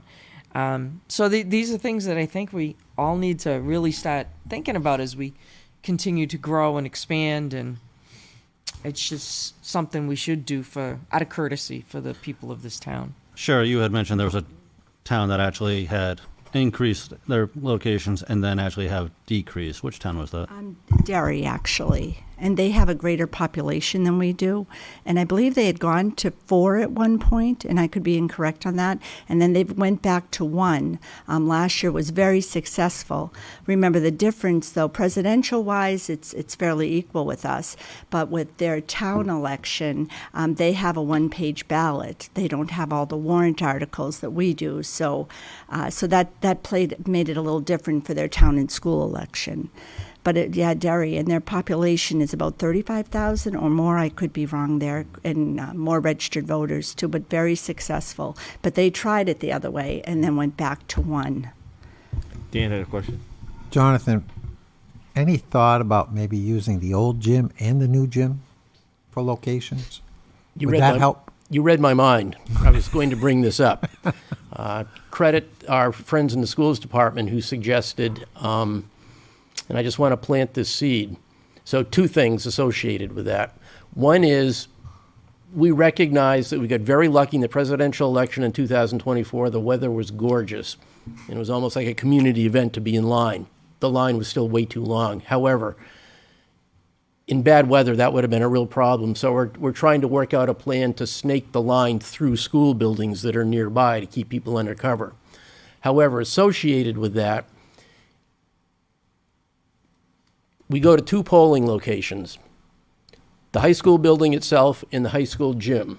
It alleviates none of the parking or traffic situation, but you're assigned to either one or the other. So you pull into the parking lot, And okay, Mr. Kipp, you're assigned to the high school. Okay, Mrs. Farrell, you're assigned to the gym. Because we would still have the two districts where you're assigned, but it would alleviate the lines in the gym and just split it in half between the high school and the gym. Between the high school and the gym. And should there be a situation where our gym is not available, for example, if the roof were to blow off, That doesn't happen. we have a plan, which we need to put a few more pieces together for that, but we had a plan in place to be able to hold the election in the high school, in the cafeteria, and some of the other classrooms. So those plans are still in formulation. Because for years, we had it in that building, and then we got the gym, so. That's what I was thinking. Well, the old gym is now classrooms. The old gym is classrooms now? Well, where the gym used to be in the high school is now classroom space. Is it? Yeah. News to me. I thought it was still a multi-purpose room. We're planning to use the cafeteria. Oh, cafeteria then. Okay. Right. Someplace in the school. Well, I think this was a good dialogue, a first of many. Yeah. As we do a little research, and thanks to the resident for bringing it Yeah. forward. Any other questions or discussion, or? No. Well, thank you In guys. follow-up, Yeah. I'm happy to reach out, Sherry and I, to talk to some other communities who have done it, in case there's anything valuable we can learn, which I suspect there is. And when you need something from us, you let us know. Yeah. I guess final question I have from you is, you said we'd need more ballot boxes. How many more would we potentially need? 8 more? 10 more? It's one of those situations, Councilor Combs, where more is always better because it Of makes course. it easier for us, but they're Right. expensive, so. Yeah. As you said, they're $6,000 each, so that's an Yes. easy number to calculate. I would probably want to have a minimum of 4 in the smaller polling locations and 6 at the gym. But again, depends on how many we go to and how many voters are assigned to each one. So Right. that's a difficult question And to how much answer. do the poll pads cost us? Yeah. What are they? Poll pads between 1,500 and 3,000. So let's say $3,000 each, and we're going to need probably what, 5 to 10 at each location? Presently, we have 12. 12. So I would still say we would probably need it then 6 at the 2 smaller locations still. So you're looking at another 36,000 for those, and you're looking at another 60,000 in ballot boxes. So easily you're looking at $100,000 in just the equipment, let alone the personnel and as well the polling booths for people to vote privately. And So so the council is aware, we're probably going to put into place a rolling replacement program for the voting booths because they're near their end of life as well, and they're not inexpensive. So whether that happens, whether we remain with one polling place or additional ones, we're going to need new voting booths. But I think for now we can handle that. Sherry, I'm talking about your budget, but a rolling replacement program through the operating budget. Yeah. Presently, we have about 140 of what I think are beautiful, the very historic voting booths that people now go into with the curtain, but they are tattered. Our custodial staff does an amazing job of putting them together, sometimes with tape at times. But looking at the prices, the new ones now for one unit, we're looking at about $450. And there are others that have 4 components around them, and those are running around $1,200. And by law, we have to have about 160 to equal the number of registered voters we have. So that is going to be something that no matter what we do here, we're going to have to look at, and we're budgeting for it. when was the last time they were replaced? Anyway? The last time I was able to get probably 50 as the company was going out of business, Douglas voting booths, and said we got the last group of them, but that was probably about 8 years ago. It was well before COVID. Yeah. And I love the look of them. I think they're patriotic, but unfortunately, nobody is making those anymore. Well, thank you both for Questions? staying late into the evening. We appreciate your information and We appreciate your help with Thank you for figuring it out. Yes. discussion. Yeah, Our thank pleasure. you. Take care. Thank you. All right, thank you. Up next, we have a discussion to set a public hearing for October 6th, 2025 regarding Madden Road, discontinuation of a portion of the Class 6 road. Ms. Karen. Thank you, Mr. Chair. So again, this request, this is a first reading only, but I'll provide some background. So this is a request for the discontinuation of Madden Road. If you're not familiar, Madden Road is a Class 6 roadway near Ash Street Extension and North High Street. So it's essentially, if you think about where Woodmont Commons is and the Derry-Londonderry boundary line, it's the road that goes right up to that, kind of near exit 4A. The Derry portion of Madden Road has already been discontinued in the town of Derry. And so we're looking to essentially close that loop entirely on the Londonderry side. This is also a condition as part of a recent subdivision plan that was approved in that area, that being for them to discontinue the roadway. They have other means of access to that property by way of that subdivision and site plan, so it's simply no longer necessary for public use. And this is also in accordance, I should note, with RSA 231:43 and 231:44, which has a public noticing requirement, which we're meeting, and also gives you the authority to discontinue such roadways. Any questions? I guess just for a bit more clarification of what we were saying, from the GIS mapping, it looks like Madden Road runs right into the middle of where 4A area is for a visualization effect for you. Correct. Any questions? All right. So we'll schedule a public hearing for October 6th. Yes. Sounds good.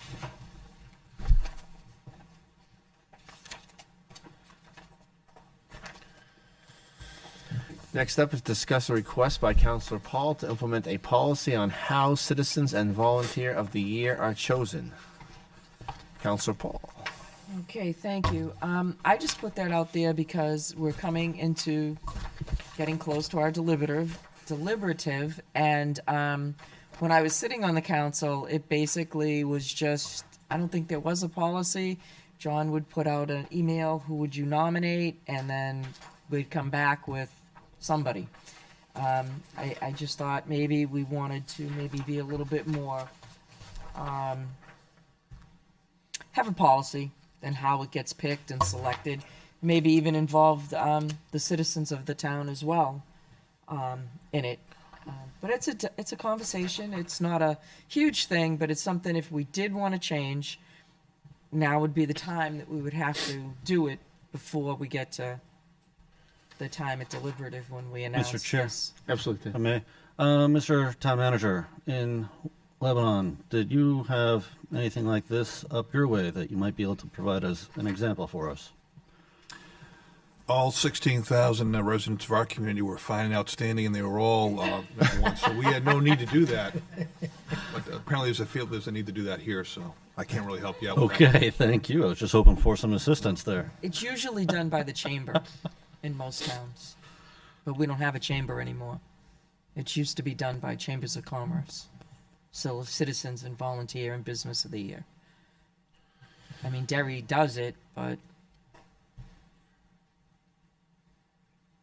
Any further discussion? I guess I see no need to change it, really. I don't see an issue with the way we've been doing it. so how is that, Sean? How is the way we've been doing it?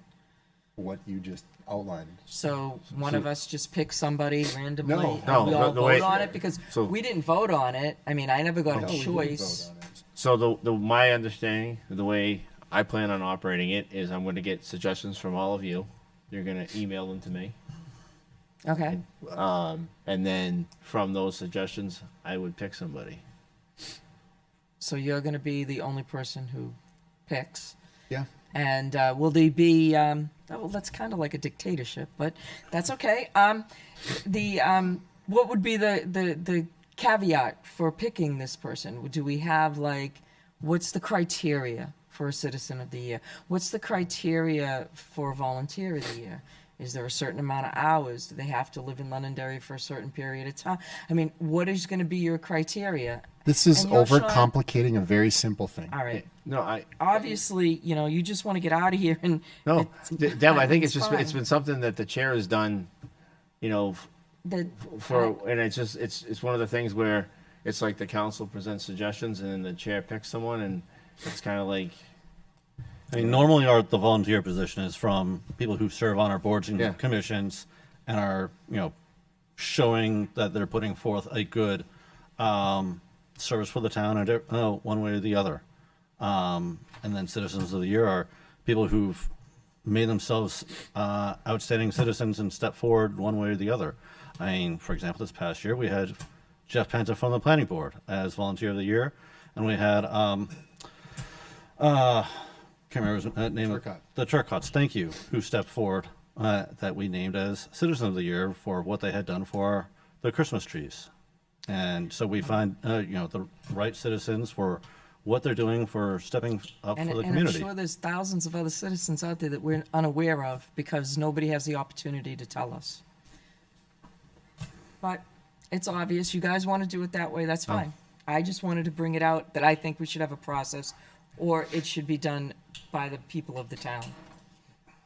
Can I suggest something? Yeah. That, maybe at the next meeting, we just maybe think about it, and maybe at the next meeting, see if we do want to make a change or not. We delay a lot of things to the next meeting. In the end of the day, I'm pretty sure we all know where we sit with this. Okay. Well, you guys know where you sit with it. I- I don't, I'm not comfortable with it, and that's fine. Like I said, I just think that, doesn't matter, it should be fair, and it's not being done fairly. Hold on, yeah, there's no public comment. There's no public comment. There's no public comment Yeah. to the end of the meeting, sir. Next up, we have old business. Amend Resolution 25-14, minutes to reflect an accurate grant amount. Thank you. I appreciate you accepting this on to the agenda late. So there was a scrivener's error, a typographical error in transposing the numbers from the grant documents to the resolution and the cover sheet at the August 4th meeting when you accepted the highway safety grant. The state is very particular in the documentation. In order for them to fully process the grant and approve and issue it, they need meeting minutes from August 4th, 2025 that accurately reflect the original and total amounts of the grant. The correct initial grant amount was $14,700. And in the scrivener's error, the council actually motioned to accept $14,017. So what I'm asking from you this evening is to affirm that your intention on August 4th was to accept the full amount of the grant and authorize the amendment of the resolution and the August 4th minutes to reflect such. Dan, you have a question? No, I'm just going to move that Okay. the Londonderry Town Council affirms that the vote taken at the August 4th, 2025 meeting to accept the highway safety grant was intended to accept the grant in full and authorizes the amendment of Resolution 2025-14 and the August 4th, 2025 minutes to reflect the correct dollar amount. I have a motion from Dan. Second from Sean. All those in favor say aye. Aye. Any opposed? Chair votes in the affirmative. Thank you.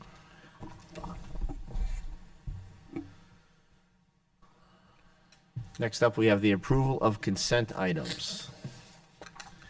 Any discussion? If none, I will To take approve minutes from September 2nd, 2025, town council meeting minutes. a motion from Ted. Second. Second from Sean. All those in favor say aye. Aye. Any opposed? Chair votes in the affirmative.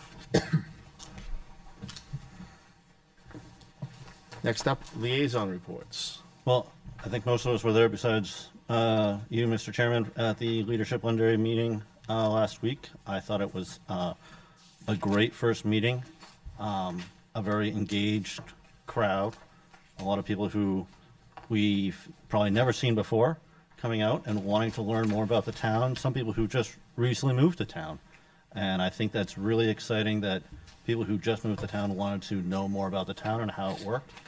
And then there's some people who've been here all their lives who came. And I thought it was a very good crowd wanting to engage, and it was well done presentation by our town manager.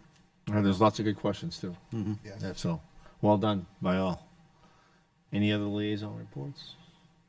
Working on library alternates. Next up, Oh, I have one other Right, item. yeah. On September, I believe it's 23rd, should be next Tuesday. Yes, the 23rd. The school board should be discussing further about the full-day kindergarten within the schools. So Okay. if anyone who may want to go to that meeting, is September 23rd. Next up, town manager report. I only have about 36 items, so it shouldn't take too long. Just one item on tonight's meeting. There was discussion about the Reverend Morrison meeting hall, but yet there was no clear direction as to what to do next. And I had a brief discussion with some of the folks from the Lions Club out in the hallway. So it would be helpful if we had some clarity as to what direction that you're providing to the town manager's office in terms of what the expectations are in regards to that particular issue. Because without that, there is no direction right now. So it's my understanding that the direction was we were waiting for the Heritage Commission to come back with a recommendation. Okay. So there's no other direction? I know that I would like to see a warrant article put together. Okay. Under $1 million. Yeah. That would open the building back up, fix the bathrooms, address the mold, get the floor fixed. The minimum to get to try to get the building back open so the public can use it, and then we can do future warrant articles to fix the rest of the items. But at least to try to get the building open. Okay, with all due respect, I'm not sure you can do that. Right now, I've got a report that tells you $1.5 million. That didn't even include the mold. So, and it doesn't include fixing the roof because you have a leaking roof. So realistically, I could do that if you want me to, but you won't be able to open that building. I'm just concerned. I think that the voters. I don't know if they have an appetite for anything more than $1 million, but we can always try. The fear that was presented here tonight is that if we put something more than $1 million out there and they vote it down, and the building sits idle for another year. So I will say, I guess the minimum possible then, if that's absolutely impossible, get it the low, because in the end of the day, if it fails at the ballot, we're gonna end up with a failing building. So I'd like to chime in on this because Please. Working around old buildings, you never know what you're going to open up, and you're going to have more problems. And as the town manager said, 1.5 million is what the report we got. I guarantee you there's going to be more when you open that up. When you open those walls up, who knows what you're going to find? And now you're going to have more issues. I don't think you can do it for under $1 million. I think you have to present the whole. So my thing. concern, Dan, is that if we go 2.5 million, and the voters say no, then the building sits there empty for another year. It's torn There's no down way at we that there's point. no way we can do something to get it open. Is what I'm trying to think of, because I'm thinking the voters have an appetite to spend, say, $900,000. But if it's 2.5 million, I have a feeling they're going to say no. And I think if they do say no, Yeah. if we get this at the minimum and they do say no, we need to have a serious discussion then of what else to do with it. Right. It's not just let's take a next bite at the apple and try again next year and Right. try again next year. We have to pivot in a different direction after that. So we should get it at the absolute minimum, see what the voters say, and if they say no, we might have to just do something different with the. So my concern with that is if you're going to say $900,000 on a building, what are you going to spend the $900,000 on? You're going to do the roof, and you're going to do a few more things, and then it's going to sit there Dan, I because guess- you won't be able to open it. No, the minimum to open it. Trying That's to get what the we've- building open we've so we both can said. use it. Yes. So if it is $2.5 million or $1.5 million, I'm just concerned the voters will say no, and if they say no, then we can do nothing. Do you remember the last meeting we had in here where it was filled with Yeah, people? absolutely. And there was a couple of people in the audience that said, "Oh, I would donate electricity. I would donate a floor. I would donate cement work." So maybe the council needs to do a little bit of an outreach to try to find those people again. Maybe it's having a meeting saying we're looking for people who are willing to help us fix this. It's too much for the town to pay, and we need help. Yeah. And if I'm it's all for writing a that. letter to Home Depot, the town manager writing a letter to Home Depot saying, Can I ask Dan? or to Benson's, what can you donate to help us? No, I like it. I agree with that. I mean, it's different. We've never done anything like that before, but I think we've hit a point where if you really want to keep this building, this is I think the council wants to keep the building. an I option. think I don't know I think if it we're would work just or not. in I a don't concern know. that if the amount is too high, it gets voted down, then we can't do anything. Could Can we we put ask the- something in the paper? Can we ask the town manager that I'm not sure about that. Yeah. prioritize what needs to be done to be able to open that building, the roof, the mold, you know? Is that a question more for Mr. Wally? Or is that something you could? He works for me, so. Oh, yeah, I was gonna say, I know, but we can't. So if you Chair. can prioritize that and say, all right, for 900, this is where we're gonna be. These are Yeah. priorities we have to take care of. Does it open the building or does it not? Do we have to do a little more? I think that's what I would like to see. Ted, Mr. Town Manager, I don't have the report in front of me, and I'm a little fuzzy in my memory. Did it also state within that dollar amount the handicap accessible cost that it would take to open that, the building? Because I think to be an actual town building, it would actually have to be handicap accessible, correct? Yeah, especially if we're gonna make more than 50% improvements on the property, which we would have to anyway. to Exactly. Make it open. So you're gonna have to deal with the ADA issues. There's gonna be a lot of issues to be dealt with. It doesn't have a sprinkler system, and it should for a commercial building. Right.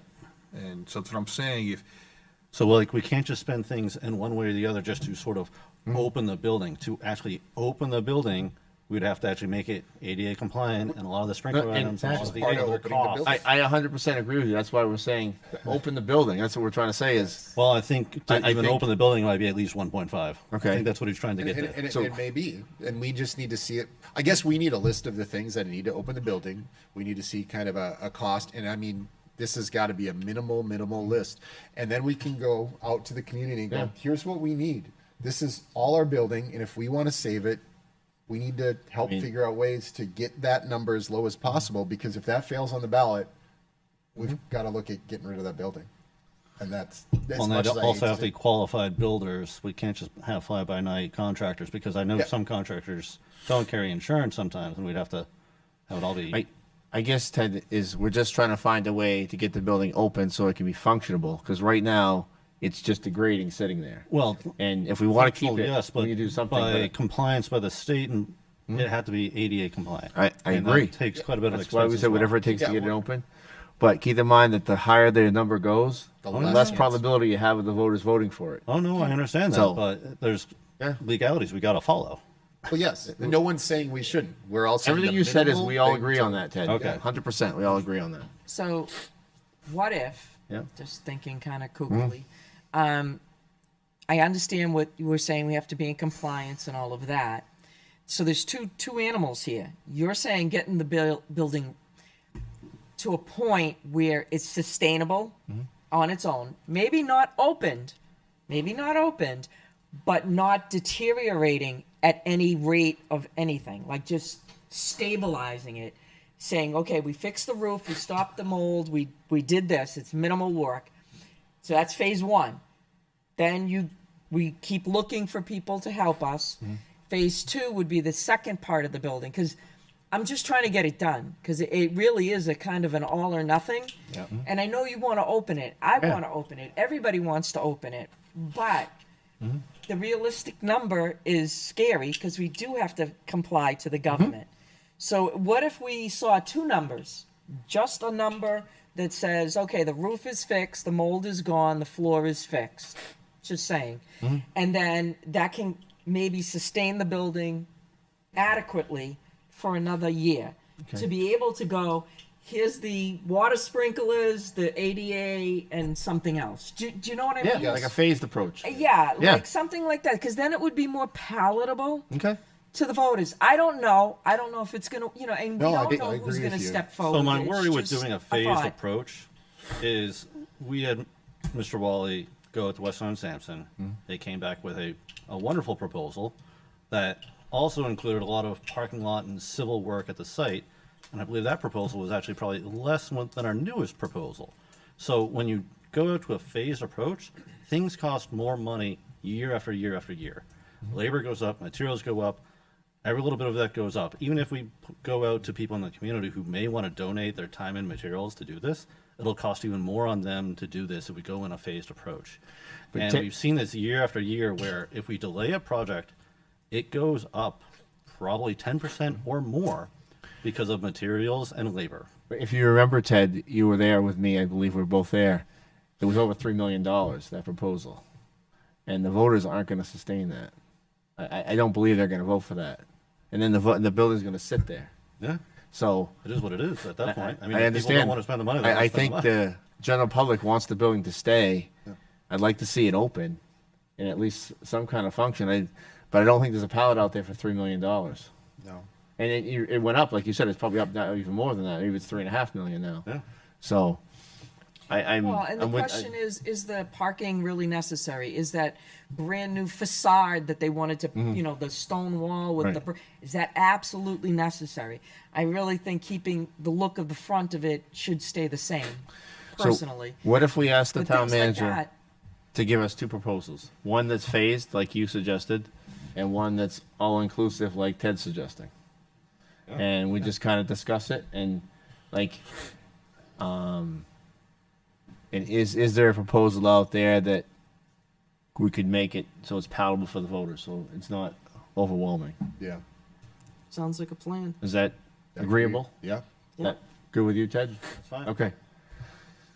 Is that specific enough, sir? Clear as mud. Thank you.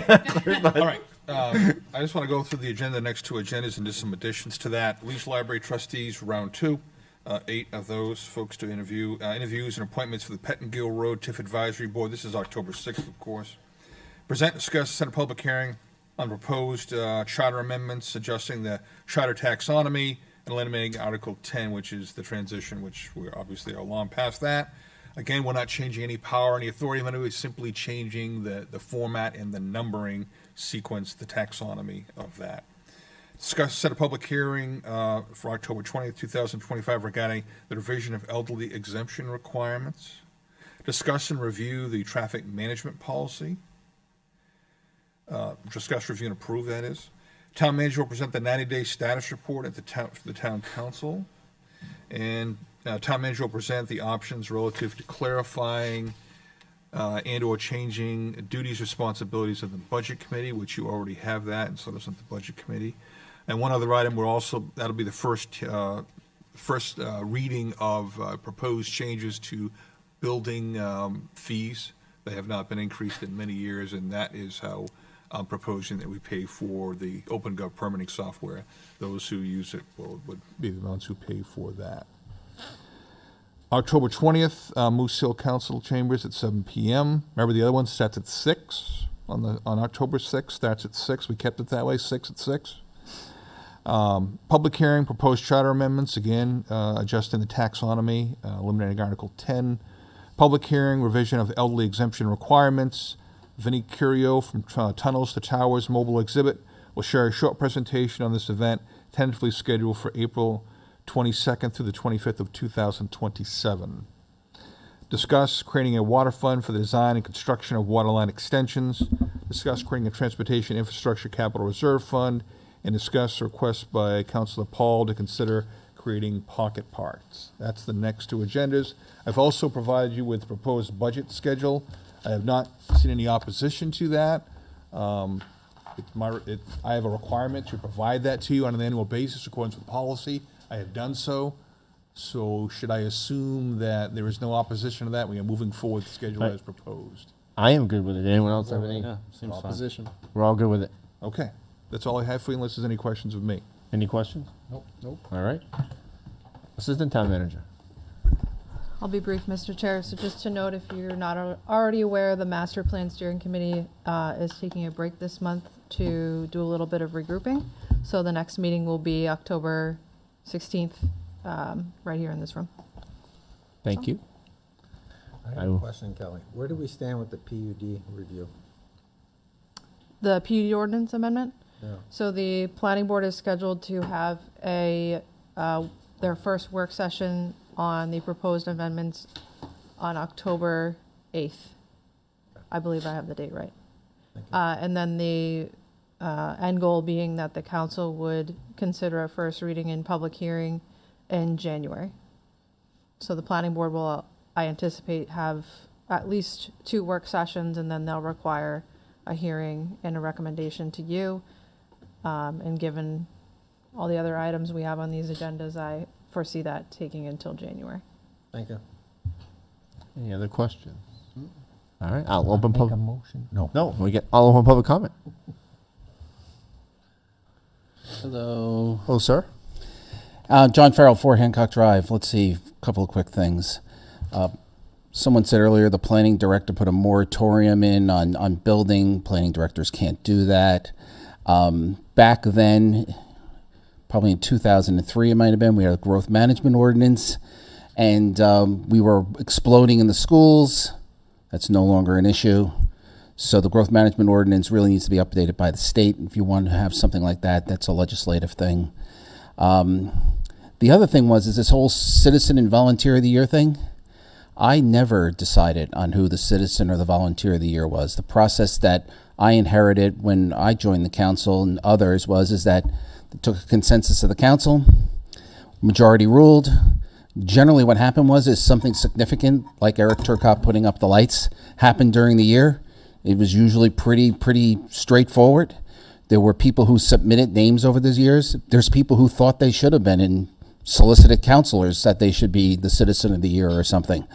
But, frankly, it was just majority ruled. So just so you're aware, there was never, it was always sort of a special thing that it's the one singular special thing the town council got to do to reward special people. And that was really the entire intent of it. And a lot of times, I think some of you recognize that, that were on the council last year. It's like trying to find people that you want to, that have done something special to encourage them. So that's just kind of that. So thank you. Thank you, sir. Anybody else with public comment? Tony. My hand up in case you didn't see me. Tony, I didn't see you. Shut up, all of you. Tony D. Francesco, 1 Cheshire.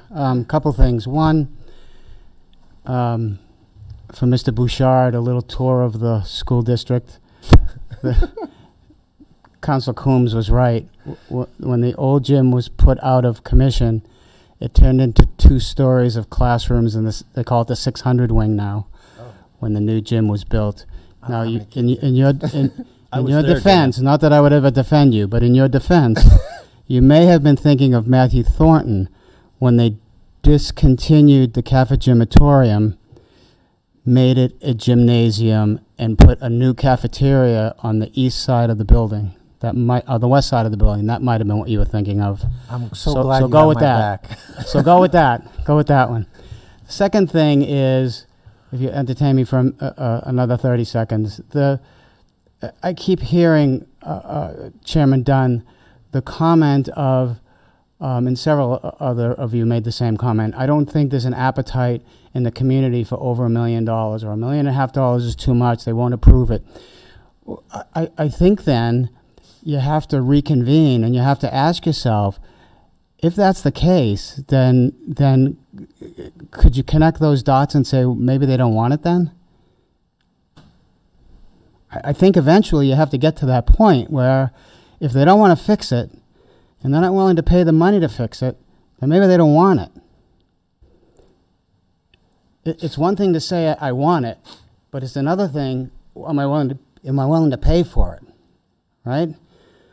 I would love to have a certain car. I would love to drive that car. I've driven the car. I want to own that car. I can't afford it. So I'm not going to buy the car. So I think at some point you're going to have to come to that determination, depending on what the town manager comes up with for pricing. If you think it's not going to pass, then obviously the decision is, are we going to bother put it on the warrant or not? But then the subset of that is, wow, if you put it on and it fails, maybe they don't want it. Or maybe they'll surprise you. Maybe you put it on for 2.1 and they say yes. Home run. Yeah. Right? But, you're not, as always, you're not in an easy position. But I think at some point you got to get in the back of your head, do they really want it or don't they? Is it a small subset of the community that wants it? Or is it a large subset of the community that wants it? We don't really know. Thank you. Thank you, sir. Tony, I just want to say that the longer we wait on it, the more it's going to cost. 100%. So you and I understand that. And like so. you know, all around the Lakes region, I took apart old houses. It's awful. Yeah. It's awful. And I would say to people, "Are you sure you want me to take that wall down here?" Okay, another 100,000. What do you mean? Well, I told you Exactly. if I had left it alone. Yep. But Thank you. you bet. Anybody else in public comment? I want to make my motion to adjourn. I have one item. Good evening, sir. John Wilson, Tranquil Drive. I have a couple quick things. Sure. The first thing is trivial, but one of the reasons I came here tonight was I thought that the pocket parts was going to be on the agenda. The agenda that I read probably a week or so ago put it today, so somehow that got out of work. Excuse me. At the last meeting, we had pushed it off because of the length of the meeting, so Okay, no we apologize for that. But the other thing is, I'm on the Senior Resource Committee, and we're actually working on a procedure for picking a senior citizen of the year. So if you people are going to formalize this thing, we would really like to know what you're going to do with that, because we want to make all of them the same. The other thing is a point that I didn't understand tonight relative to the property on Litchfield Road. I came here tonight also because I expected that to be a public hearing. And the reason I expected it to be a public hearing was not so much about the what was on the deed, but the fact that zoning was going to change. And I thought you needed to have a public hearing to make yeah, the zoning didn't change tonight. We made a motion to put the zoning change in effect, but we didn't change any zoning tonight. So when Not will put it that? into the So will effect, there be a put it pub- in process. Put it in the process. Sorry, put it. Yeah, sorry. That's gonna be a Start the public process. We didn't put anything in. We just started the process of changing the zoning. Multiple public hearings. Public hearings Yeah. in front of the That'll be planning a board. public hearing. about Public it. hearings Yes. in front of the council, so there'll be multiple public Okay, hearings. Yep. that's it. Thank you, sir. That has something. Good evening. My name's Shelley Cross. I live at 22 Heron Drive. I've lived in Londonderry for the past 19 years, and this is the first time I've ever actually come to a town council Thank meeting. you for waiting for the Welcome. whole meeting. I was so not expecting it to go this late. I'm very surprised. But a couple of things. The map.gov, I didn't hear them actually say a price, and I'm pretty sure that was your question. You asked about the cost. Yeah, so a whole bunch of details And I I don't want to think, get. I don't think they actually mentioned that. So I would just be curious to see kind of really what that looks like. A lot of these solutions are pretty pricey. So I'd love to hear a little bit more on that. Also wanted to thank you, Deb, for really standing up and providing your opinion on the person of the year or the, that I really love the fact that you held integrity with that to say that it's not just really down to one person or kind of who you guys hear. Maybe you could get a little bit more buy-in and a little bit more involvement from people of the town to nominate people for other reasons that you may not be aware of. So I really appreciate that. Yeah. And just wanted to say, thank you for all that you guys do. And I look forward to the next one. Thank you. Thank you. I hope you come back. I will. Anybody else in public comment? That has something. Yes, I wanted to speak on what Kevin Smith had brought up earlier about the population in town. So the U.S. Census data did just come out, and I was looking at that last Thursday when we were at our leadership Londonderry meeting, and over the last 4 years, we've only gone up by 1,000 people in town. So for all the sake of discussion about congestion and overcrowding and we're overbuilding, we have too many people in town, we've only gone up by 1,000 people over the last 4 years. So I'm not sure where all the people are that people are talking about. So, and we definitely do not have 2,000 units that are coming on board or in the pipeline. I'm not sure where that conversation has been talked about. That's not a reality right now. And as far as I know, there's only units coming to Woodmont that are, I think, 250 units at most that'll be coming to the north side of Pillsbury. So I'm not sure where 2,000 units would be coming from. Okay. So. All right. All right. Hold on. Hold on. Cut out the microphone if yeah. So that's the only comment I had is that, we've only had 1,000 people increase over the past 4 years.